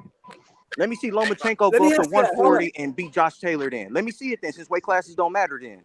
The fuck? Who said they didn't matter? I just said they ain't about to be the reason everybody lose. Evidently you don't think weight classes matter. Y'all like to make it. If a nigga move up and lose, y'all like to automatically say it was size. No, that ain't the case every time. Nigga, this man said, can Jerron Boots Ennis go up to 154 and beat Charlo? And I said, I don't know. Weight classes matter, fool. That's what I'm saying. The first thing you think about is size. You prove my point. Now, how about you think about Charlo's skill set and how Charlo might fuck him up with his skills, not his size? Bro, Charlo too big, too strong, fool, too experienced. I don't know. Listen to me. Right now, today, I don't know. A year from now, Mel might be in trouble. I don't know. Hey, I'm gonna go out and say, I think he can do some work up there at 154. It'll be a good fight because he's a good boxer. That's what's important. Hey, whoever asked that, and let me ask you this. No, I met that nigga in Atlanta last June. That's a big dude, man. I don't know how the fuck that nigga make 47. I have no idea. I was just finna say that he's a big 147. I met that nigga. That nigga was like 6 foot, about 180 pounds solid when I met him. Right. He don't even. How size gonna be an issue with Charlo when he fucking bigger than Charlo? Hey, Boots don't even have 5 more fights at 147. He won't fight more than 5 fights. That nigga probably bigger than Charlo, bro. He's probably bigger than Charlo. That nigga's big, man. He's a problem. For Boots, for anybody, for Crawford, for Spence, Jermell, that nigga's a problem, man. He's a beast. And you wait too long to fight that nigga. He probably draining to get to 147. He probably be stronger at 154. So could he beat Fundora? Could he? If they match up, who y'all got? I don't know. I'll be honest with you. I'll be honest with y'all. I shitted all over Fundora. Yeah, you did. A whole lot of shit to me. He showed me something. Sheldon, I seen this man live. I seen him fight live. I seen him get outboxed by the dude from Ohio. And Jamal Clark. Yeah, I seen that fight live. I was like, what the fuck is he doing? I'm like, why are you trying to hit this dude on the inside? You got the reach advantage. He was trying to get on the inside. I was like, that's crazy to me. I didn't think nothing of him. But it works for what he does. Can't take nothing from him. Hey, so let's throw out this for the whole panel. Let me ask you this: is it that Fundora is better than we thought, or is it that Lubin is not as good as we thought? Nah, it's not that. I think Lubin just he couldn't handle that pressure. And Fundora was able to hit him with them shots, man. Lubin couldn't keep that boy off of him in his work rate. You know what I'm saying? He wasn't allowing Lubin to just, be able to fight at his pace. I thought he fought a dumb fight though. Like, why was you sitting there in the inside getting hit with uppercut It's like he would get hit with 3 uppercuts in a row and then didn't realize. It's like he didn't realize he was getting hit or some shit. He didn't try to even move. He didn't make the adjustment. I'm saying when you get hit, you should be aware that you're getting your fucking head knocked back like a Pez dispenser, and maybe try to move that your motherfucking neck or something, bro. Like move something. He didn't move at all. He just sat there with his guard up and like a punching bag at times. But brother, maybe he never adjusted, brother. He could have been hurt though and trying to, hold on or what, I don't know. But it just looked stupid in real time. Maybe he don't have the IQ. I thought Lubin was going to be able to utilize his jab, counter punch, slip, get out of range, and you know what I'm saying? But that never happened. Never happened. Hey, Joseph. His coach told him to box too. So y'all got to put more Cunningham respect told on him to Fundora. start boxing. If what y'all saying supposed to happen, then y'all got to put more respect on Fundora. Then y'all got to. I did put respect on him. I said when I seen him live the first time, I didn't think much of him. I was like, what is he doing? You basically making your height a disadvantage. You know what I'm saying? You fighting these shorter guys, and you taking your advantages away. But it worked for him. You know what I'm saying? He's improved on that style. He fights a traditional come forward Mexican type of style. But who else fought him outside like Jamonte Clark? And we got to throw out a disclaimer. Fundora was on no type of PEDs and didn't have no loaded gloves. He won that fight fair and square. Sure did. Bro, why does that even a comment? Bro, this is mob, bro. Hey, you must not be keeping up with the Joneses. Yeah. I ain't know people said that, bro. Hey, who said that? Who said that? Hey, y'all got a little too far. Bro, after that win, there was some people mad about him being Lubin like that. They were saying some bullcrap like that, though. Hey, you could get Robbie, and you could guess what color they was. Hey, Hyphy, this the mob, bro. This is Masters of Boxing. This is the community, bro. We don't make excuses, bro. Ain't no excuses over here. You just lost, bro. It is what it is. And it don't matter what color, fool. We got on Wilder, we got on Plant, we got on Valdez, we getting on Canelo. Like nigga, if Charlo lose, we on Charlo. If Castano lose, we on Castano. It don't matter. If Boots lose, we on Boots. Nigga, we don't. Nigga ain't nigga. Everybody equal over here. Nigga, if Crawford lose to Earl, we on Crawford. If Spence lose to you already know. We on Spence. It don't matter, bro. It don't matter. We gotta be respectful, bro. We gotta be on some Aretha Franklin shit with Canelo. It don't matter who it is, bro. Ain't no favoritism over here. Burrow had brass knuckles and all kind of shit. You didn't hear that? Who? They said Fundora had brass knuckles in his glove. It's probably Fred weird ass. Who said that? It looked like it did. I promise you, Bob.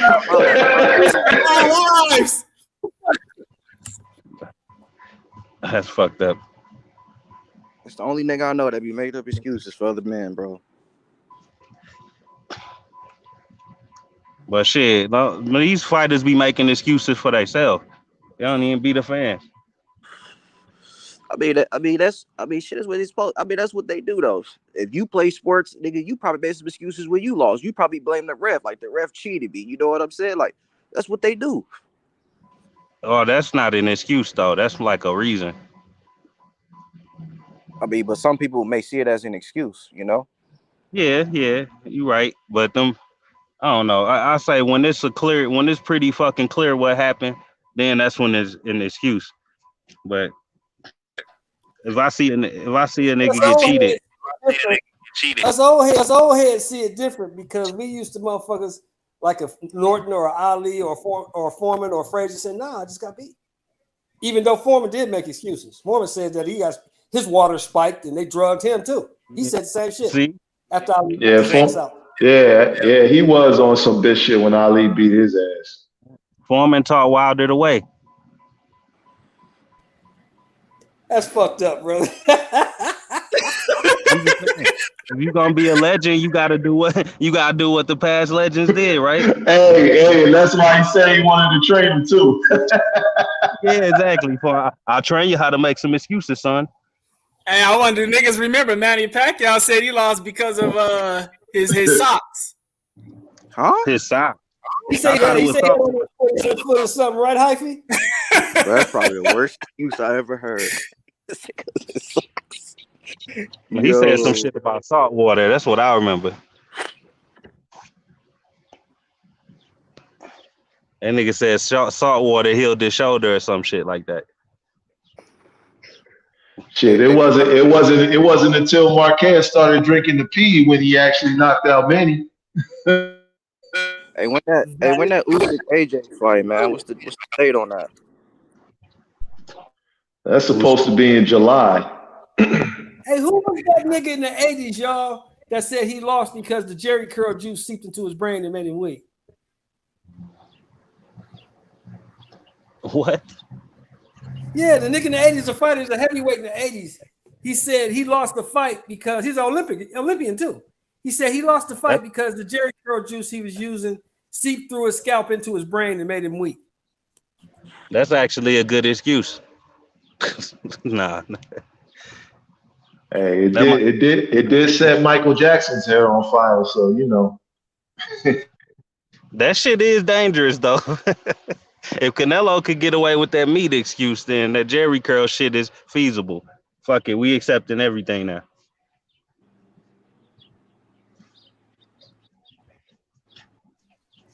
I remember I had to be like about 20-some years old. I was like, nigga, please.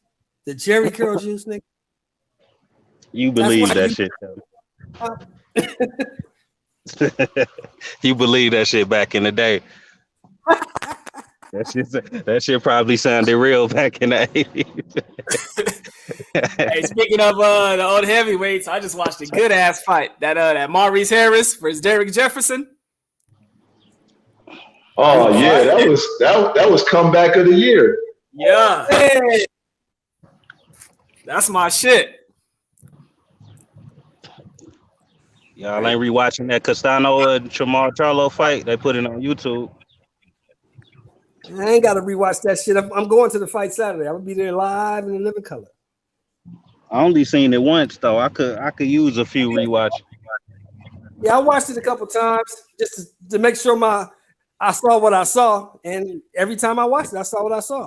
I had that shit 7-5 Castano. I thought that was so long, bro. Why the contract not signed, man? Hey, that fight right over here at in Carson at the Stub Hub. Yeah, I'm gonna pull up. Yo, OG Sheldon, why the contract not signed yet, man? Like, what's going on, bro? Man, why it's not signed? Just be patient. Just be patient. It's coming. Politics, Rodney. The ace has to send the contract. So, since you say this guy's the A side,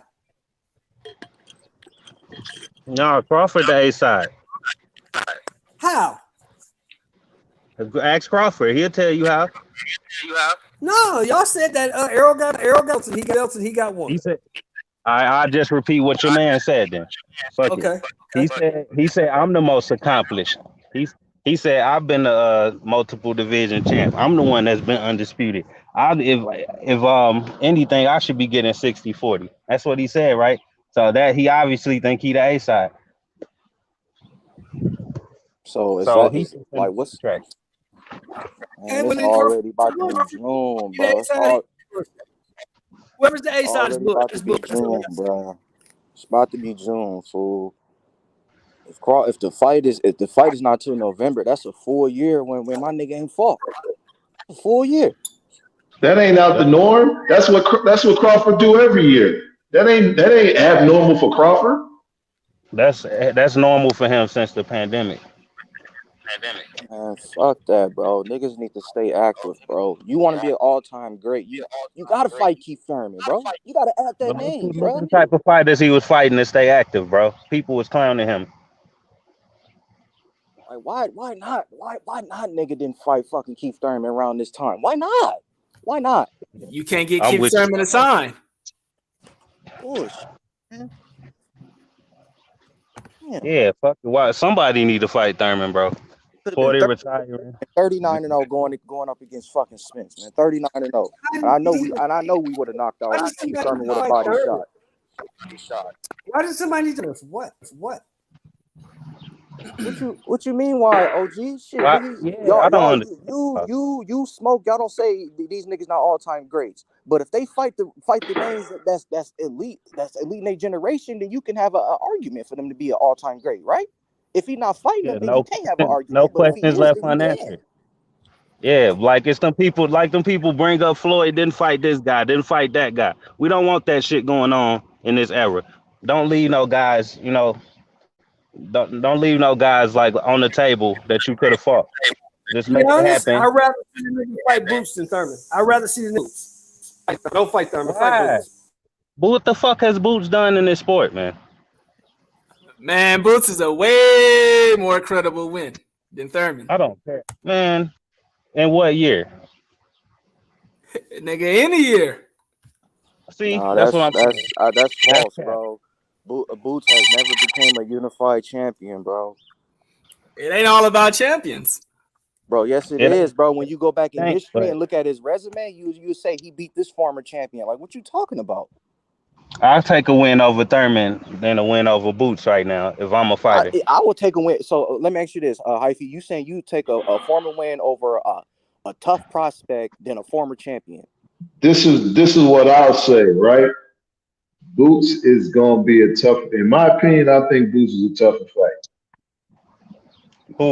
Aside from that unified shit, Boots is a tougher fight to me for Crawford than the fucking Keith Thurman.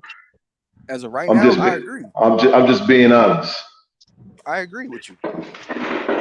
But it looks better. It looks better on Bud's record if you get a Thurman. It looks better because Thurman was once upon a time unified. But other than that, it's not a tougher fight to me. There's only one way to find out. And we're not gonna find out because it's already too late.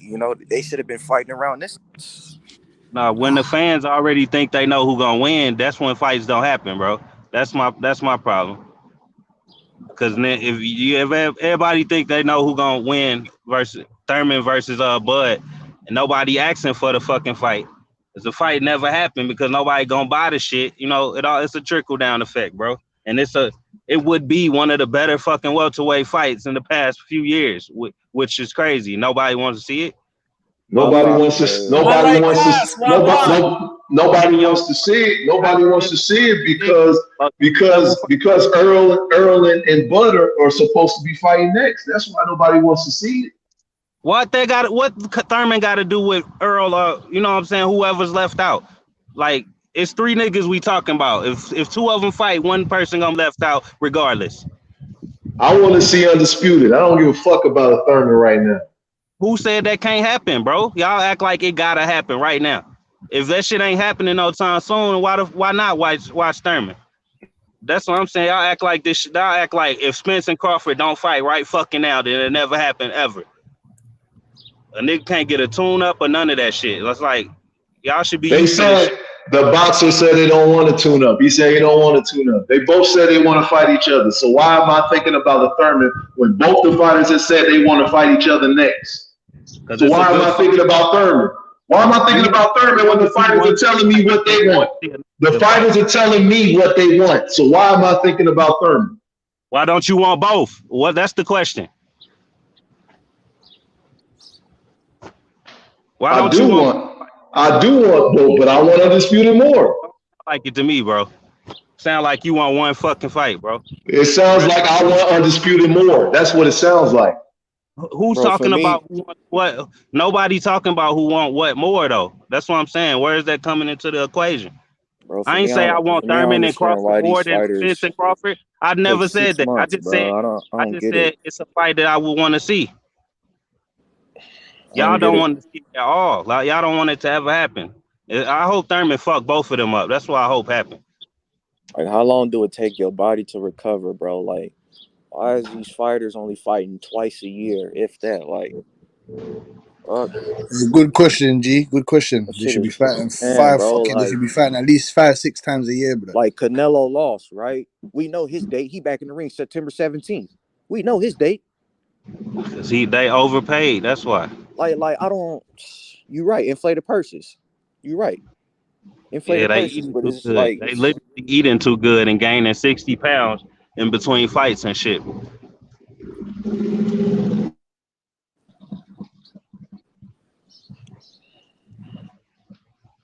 it's crazy, man. Niggas only fighting one time a year and shit, bro. That shit.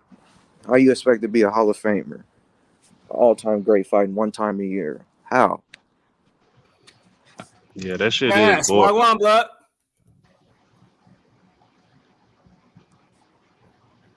Wrong. But that's the thing. Nobody fighting because everybody only want to see one fight. If y'all niggas was asking for Crawford to fight anybody in the top 15, and maybe we'll get some shit that we asking for. But no, who's asking for it? When Bro, he I fights, ain't gonna top, sit here. I ain't gonna sit here and complain about what I ain't getting. huh? I said I'm appreciative of what I've been getting from boxing lately. We've been getting some good ass fights. I appreciate that. I'm not gonna sit here and whine about what I'm Hey not D, getting. we can't hear you, D. D the truth, nigga. I can't hear you. I think we can't hear you at all for a Oh while. yeah, I didn't even know he was talking. Your shit probably died because we can't hear you though. Can't hear you, big bro. Oh, that's the OG on the camera, bro.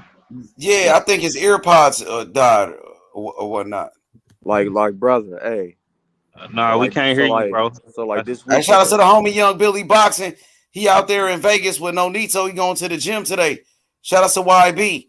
YB in Vegas out there trying to get some footage with no That Nito. exclusive footage, baby. Salute, YB. Yes, sir, big bro. Hey, but like example, right? Charlo, Castano fighting this weekend, right? Let's see if they get back in the ring. Let's see if they get back in the ring after this fight. Let's see. They're gonna wait for a mandatory 8 months later or something. Let's see. Let's see if these niggas get back in the ring, fools. Let's see, bro. And if they don't, that's a perfect example of what I'm talking about, bro.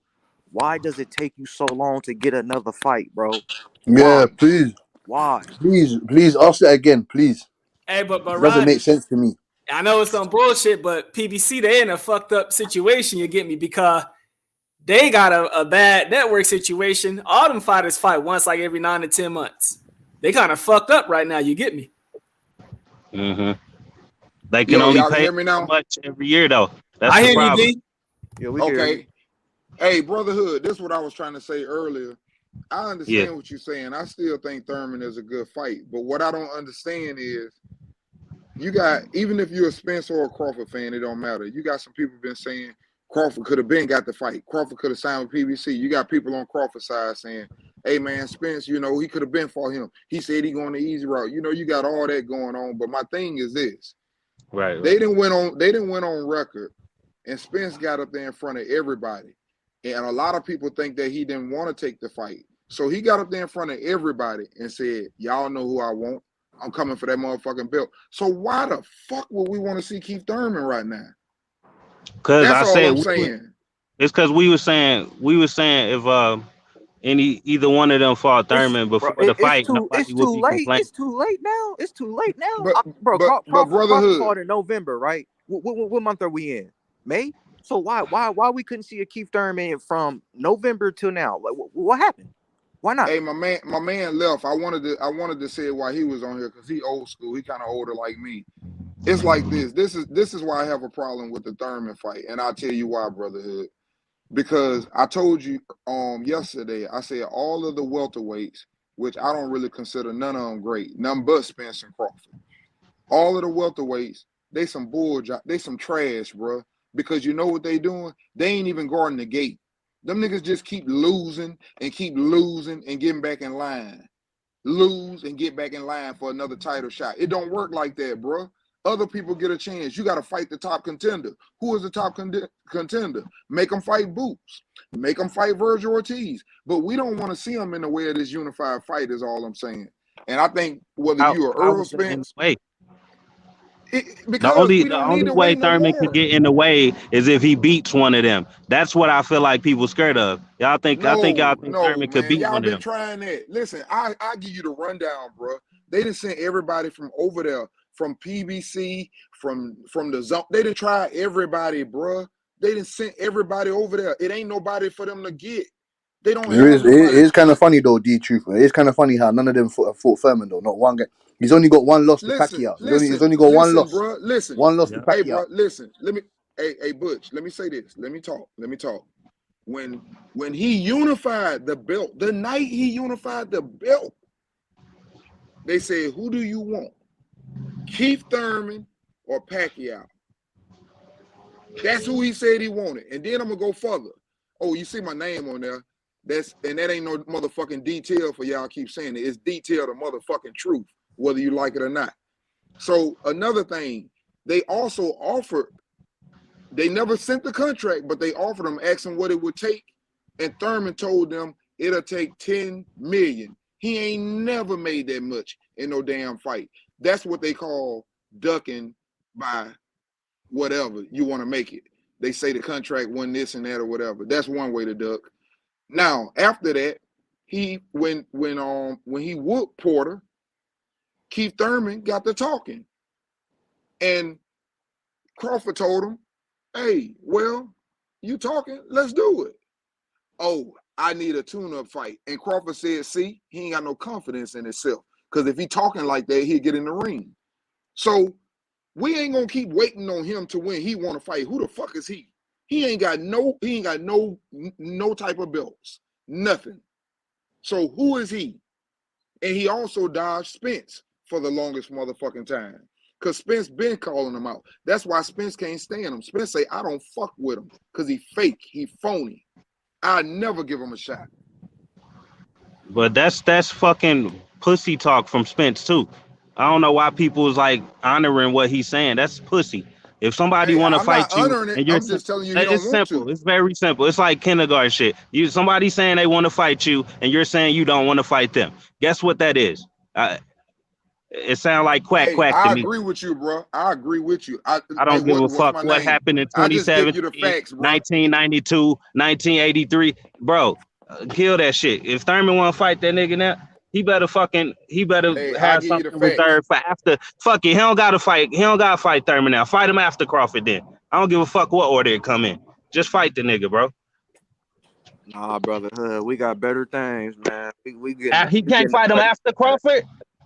We got a big old fish to fry. After we fold Spence, We got a big fish to fry. we going to get his cheerleader, Casano. I mean Casano Charlo in us. Nah, man, I'm not putting it past Keith Thurman, man. Fuck that. He was the man at the top of the mountain before them man cut through, man. You get me? None of them, not one of them has fought him. Like, you get me? I want to see if both of them can handle him or just one of them. I want to see because Keith Thurman's still a player in this. He's still a player, man. Bro, y'all gotta Man, understand listen. a lot of this got everything to do with Keith Thurman. Y'all gotta hold him accountable for a lot of this shit too, man. He responsible for a lot of this stuff being the way it is for him. Yeah, he is. For being injured. And that's why they don't want to wait on him. For That's No, why of being they don't course, want to injured. fam. wait Of on him. course, fam. He fucked himself up.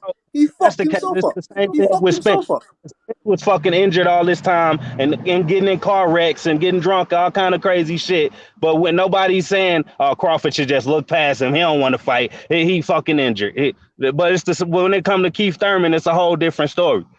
So if that's the case, Crawford should be looking at Spence like Spence looking at Thurman right fucking now, because Spence got just as many injuries as Thurman had in the past 4 years, as far as I'm concerned.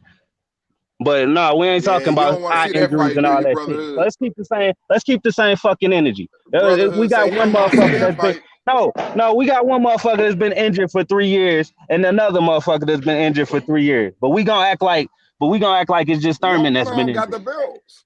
One If of them that's got the if that's the belts, case, and Crawford fucking chasing Spence a duck greatness. for being injured too. If Thurman a duck for being injured, that's what Hey, we talking about.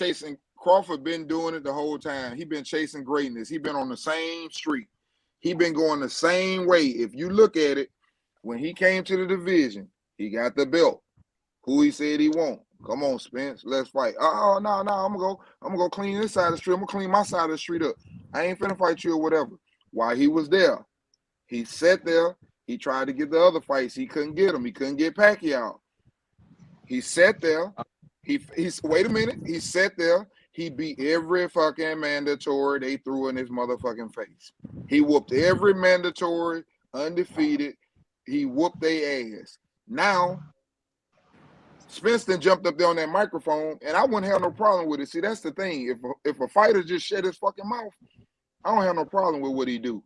But when you jump your ass up there like the big bad wolf and call somebody out, now I want to see you do it. And that's how I go, bro. Oh, if that's the case, you should want to see him fight Thurman then, because he called him out. Thurman back ain't in the called no fucking body out. No, stand on your fucking word. You called him out back then. Don't change your mind in 2022. Don't do that shit. Listen. If you called him out back then, fight him now, motherfucker. Who called him out? Now he's stuck with it. Nah, stick to your word, Spence. Fight the motherfucker. Tell Thurman to stick to his word. When he say go get a belt, he got a belt, and he still ain't fighting. So stop the capping for Thurman, man. You act like Thurman ain't got no responsibility and none of the stuff he got himself into. He's injured. What part don't you understand? Nah, fuck that. I don't know where down How the you line, gonna fucking blame a man for being injured, bro? You some kind of Earl Spence, and you don't want to see him get beat up. That's what that is. You some hey, brotherhood. This the problem I got with Thurman. Even to this day, this nigga talking about he's still waiting on the contract from Crawford. Nigga, Crawford is a motherfucking champion. You don't got no belt. Why are you waiting on the contract from Crawford? If you really want that fight, how about you send the contract? Yeah. But I could have swore y'all just said the A side send the contracts. Man, anybody can send a contract. Niggas negotiate. See how shit changed so fast with Crawford? Nah, I ain't changed shit. So fast with Crawford. Niggas literally said the A side send the contracts like an hour or 30 minutes ago. Now with Crawford is different though. What the fuck, man? Hey, it takes two to negotiate. Man, that's some bullshit. I used to think you was an Earl boy, but you ain't. You just a flat up Crawford hater. You just hate that motherfucker. Crawford hater. I want to see the best. It ain't got shit to do with Spence. It ain't got a damn thing. Kick his ass, D. You just a straight up ass motherfucking Crawford. D, you knock that nigga off the motherfucking street. Hey, that name is that name is on the money. D the truth, right? Hey, most people that I argue with, we talk because I'm a Crawford fan. He a Spence fan. No, this shit ain't got nothing to do with Spence. This nigga is a straight up ass Crawford hater. Kick his ass, D. He hate that motherfucker. Yeah. Oh, man. I don't even fucking know him. Hey, I'm gonna call shit how it's real, bro. That's some serious ass hate there now. Yeah, man. You going too far with me. I'm like, I ain't finna talk to him no more. That motherfucker. Why he can't fight Thurman? Why he can't fight Thurman? I'm like, is he protecting the nigga or something? I'm like, all of a sudden Thurman became relevant again. Man, that nigga must have got jumped in the Midwest. Come on, man. Thurman ain't been relevant in years, man. I thought Jerry Fry was on the panel for a moment. I was like, where is this coming from, man? God, no. Yeah, I wasn't saying all that. All I was saying was, why my nigga Crawford only fighting one time a year? Why my nigga ain't getting at least two? Hey, Thurman, what's up with Thurman? He should go fight a Boots Ennis or Stanionis, one of them boys. That's what I'm trying to say, man. You can't listen. Boxing does not work like this. How the fuck you gonna fight for the championship and you get your ass knocked out and then sit a bit and get back in line and say, I'm up next again, it's my turn. No, nigga, you gotta fight the number one contender, which is Boots Ennis or Virgil Ortiz, Stanionis, one of them dudes you gotta fight, man. Stop fucking playing. And you send your ass up there just running around waiting on the motherfucker to fight for some belts and get all unified. Tell Thurman fight Butaya rough ass. But that's what I'm saying. He not gonna fight none of them dudes because he know he ain't no good no more. That's what brotherhood need to be looking at. Listen, man, if I got confidence in myself, it's simple and fucking plain. If I'm a boxer, I lost fucking goddamn Pacquiao. It was a good fight. I got confidence in myself. You know what? I'm gonna whoop that next contender because I'm gonna have to fight him anyway after I win anyway. So go and fight for the contender. Because if you just lost, you got to get back in line, man. You don't just get no title shot. Who the fuck does that? Win. Who does that? You get your ass kicked and get right back in for a title shot. And let me say this, I'm about to get up out of here, but hey, it was good talking to all y'all. Joe, I'll get with y'all later. Safe. All right, man. Peace. Y'all scared of Thurman. Boy, you tripping, man. You tripping, bro. I'd be scared too. That boy a monster. I understand. Bro, Man, I actually don't think he no good no more. He no good, man. I done seen too many people go to his body how he act, man. Brotherhood. Any I man already you know think both of that them could beat dudes. Crawford, just line him up. Why we gotta assume he ain't good? Why can't we just prove it in the ring? I don't think he has a chance against Spence or Crawford because both Line of them him up, body snatchers. brotherhood. And I don't want to think. I just want to see it, OG. That's all I'm saying. I don't want to have to think about the fight. I just want to see the tape. Brotherhood, line him up. We're gonna fold him. Line him up. You name him. That's the mentality I want to hear. Please tell them line up the whole top 10. Thurman, I want Crawford and Spence Castano, fight anybody that get in their way. Well, you know, it was like them dudes when they got mad at KD. I tell people all the time, I'm like, shit, if I was working at Walmart and I got a job out at the plant, you think I give a fuck about y'all niggas, what y'all think? Talking about he went to the team that was better. He went to the team that was already good. They was already good. What the fuck? You gonna take a better job too. So if you got a 2-contract deal, if you got they giving you a 2-fight deal at PBC, I'm asking you a question. Which one would you take? Let's see. Dude named Keith Thurman that you offered a contract and he threw some old stupid ass numbers out and he told you what he wanted. Or would you fight this dude that you've been chasing that's unified? And if you beat him, you got a chance to go to the next division and fight for unified again. Yeah. You keep making it like it's the option. It's not an option. He can fight both. That's the option. Fight both, nigga. Man, y'all done waited this dude out. That dude 35 fucking years old. This shit don't make sense. Keith Thurman is younger than Crawford. Keith Thurman younger than Crawford. What you talking about? He's younger than Crawford. He's younger than Crawford. Let me go pull this That's video. an excuse. Let me go pull this video when they were talking about fighting. Let me go pull this video. And you guys, I'm not gonna wipe one of them need to wipe him out too. Thurman, bro. And he from Florida. That's a damn shame, bro. Take your little Earl Spence little brother ass home. You must be his little brother or something. Some fucking going on. I don't know what the fuck they why it gotta be a narrative, bro? Why can't this be a boxing fan that want to see the best fight the best? You are the protection. They didn't put your ass on here to protect him. How much you get paid an hour? I'm protecting Crawford and by wanting to see them fight another top 5 guy. That's stupid to say. Thurman is a top guy, whether you like it or not, bro. I don't care. Whether you like it or not, he is relevant.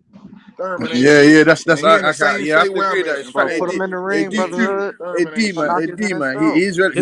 It's okay for Crawford to fight Khan, but it ain't okay for him to fight Thurman. This is what we talking about. This is what we talking about, bro.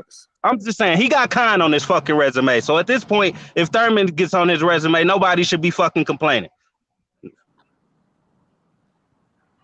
Let's put it into perspective. It's okay if he fight a motherfucker with one leg. It's okay if you fight a motherfucker with one leg, bro, but he can't fight Thurman. Bro, just line him up, bro. This nigga here is protected. Yeah, literally, just line them up. Like, let's line up Keith Thurman. Line up Charlo. Just line them up. Fight each other.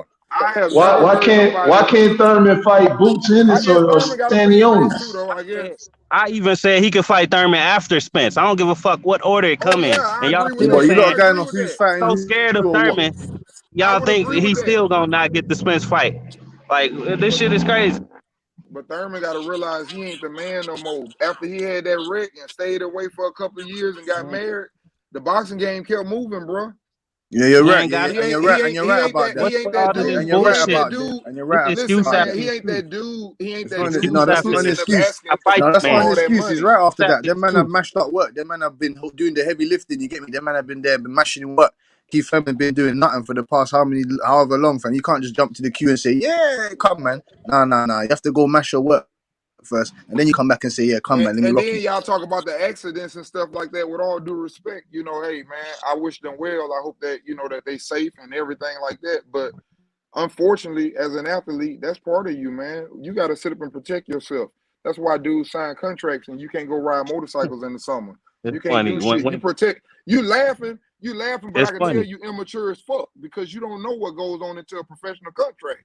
Why y'all get so fucking offended? Why is it getting personal and stuff, bro? Fucking ignorant. You talking ignorant. Okay, but I'm talking about boxing, and not your. Okay, I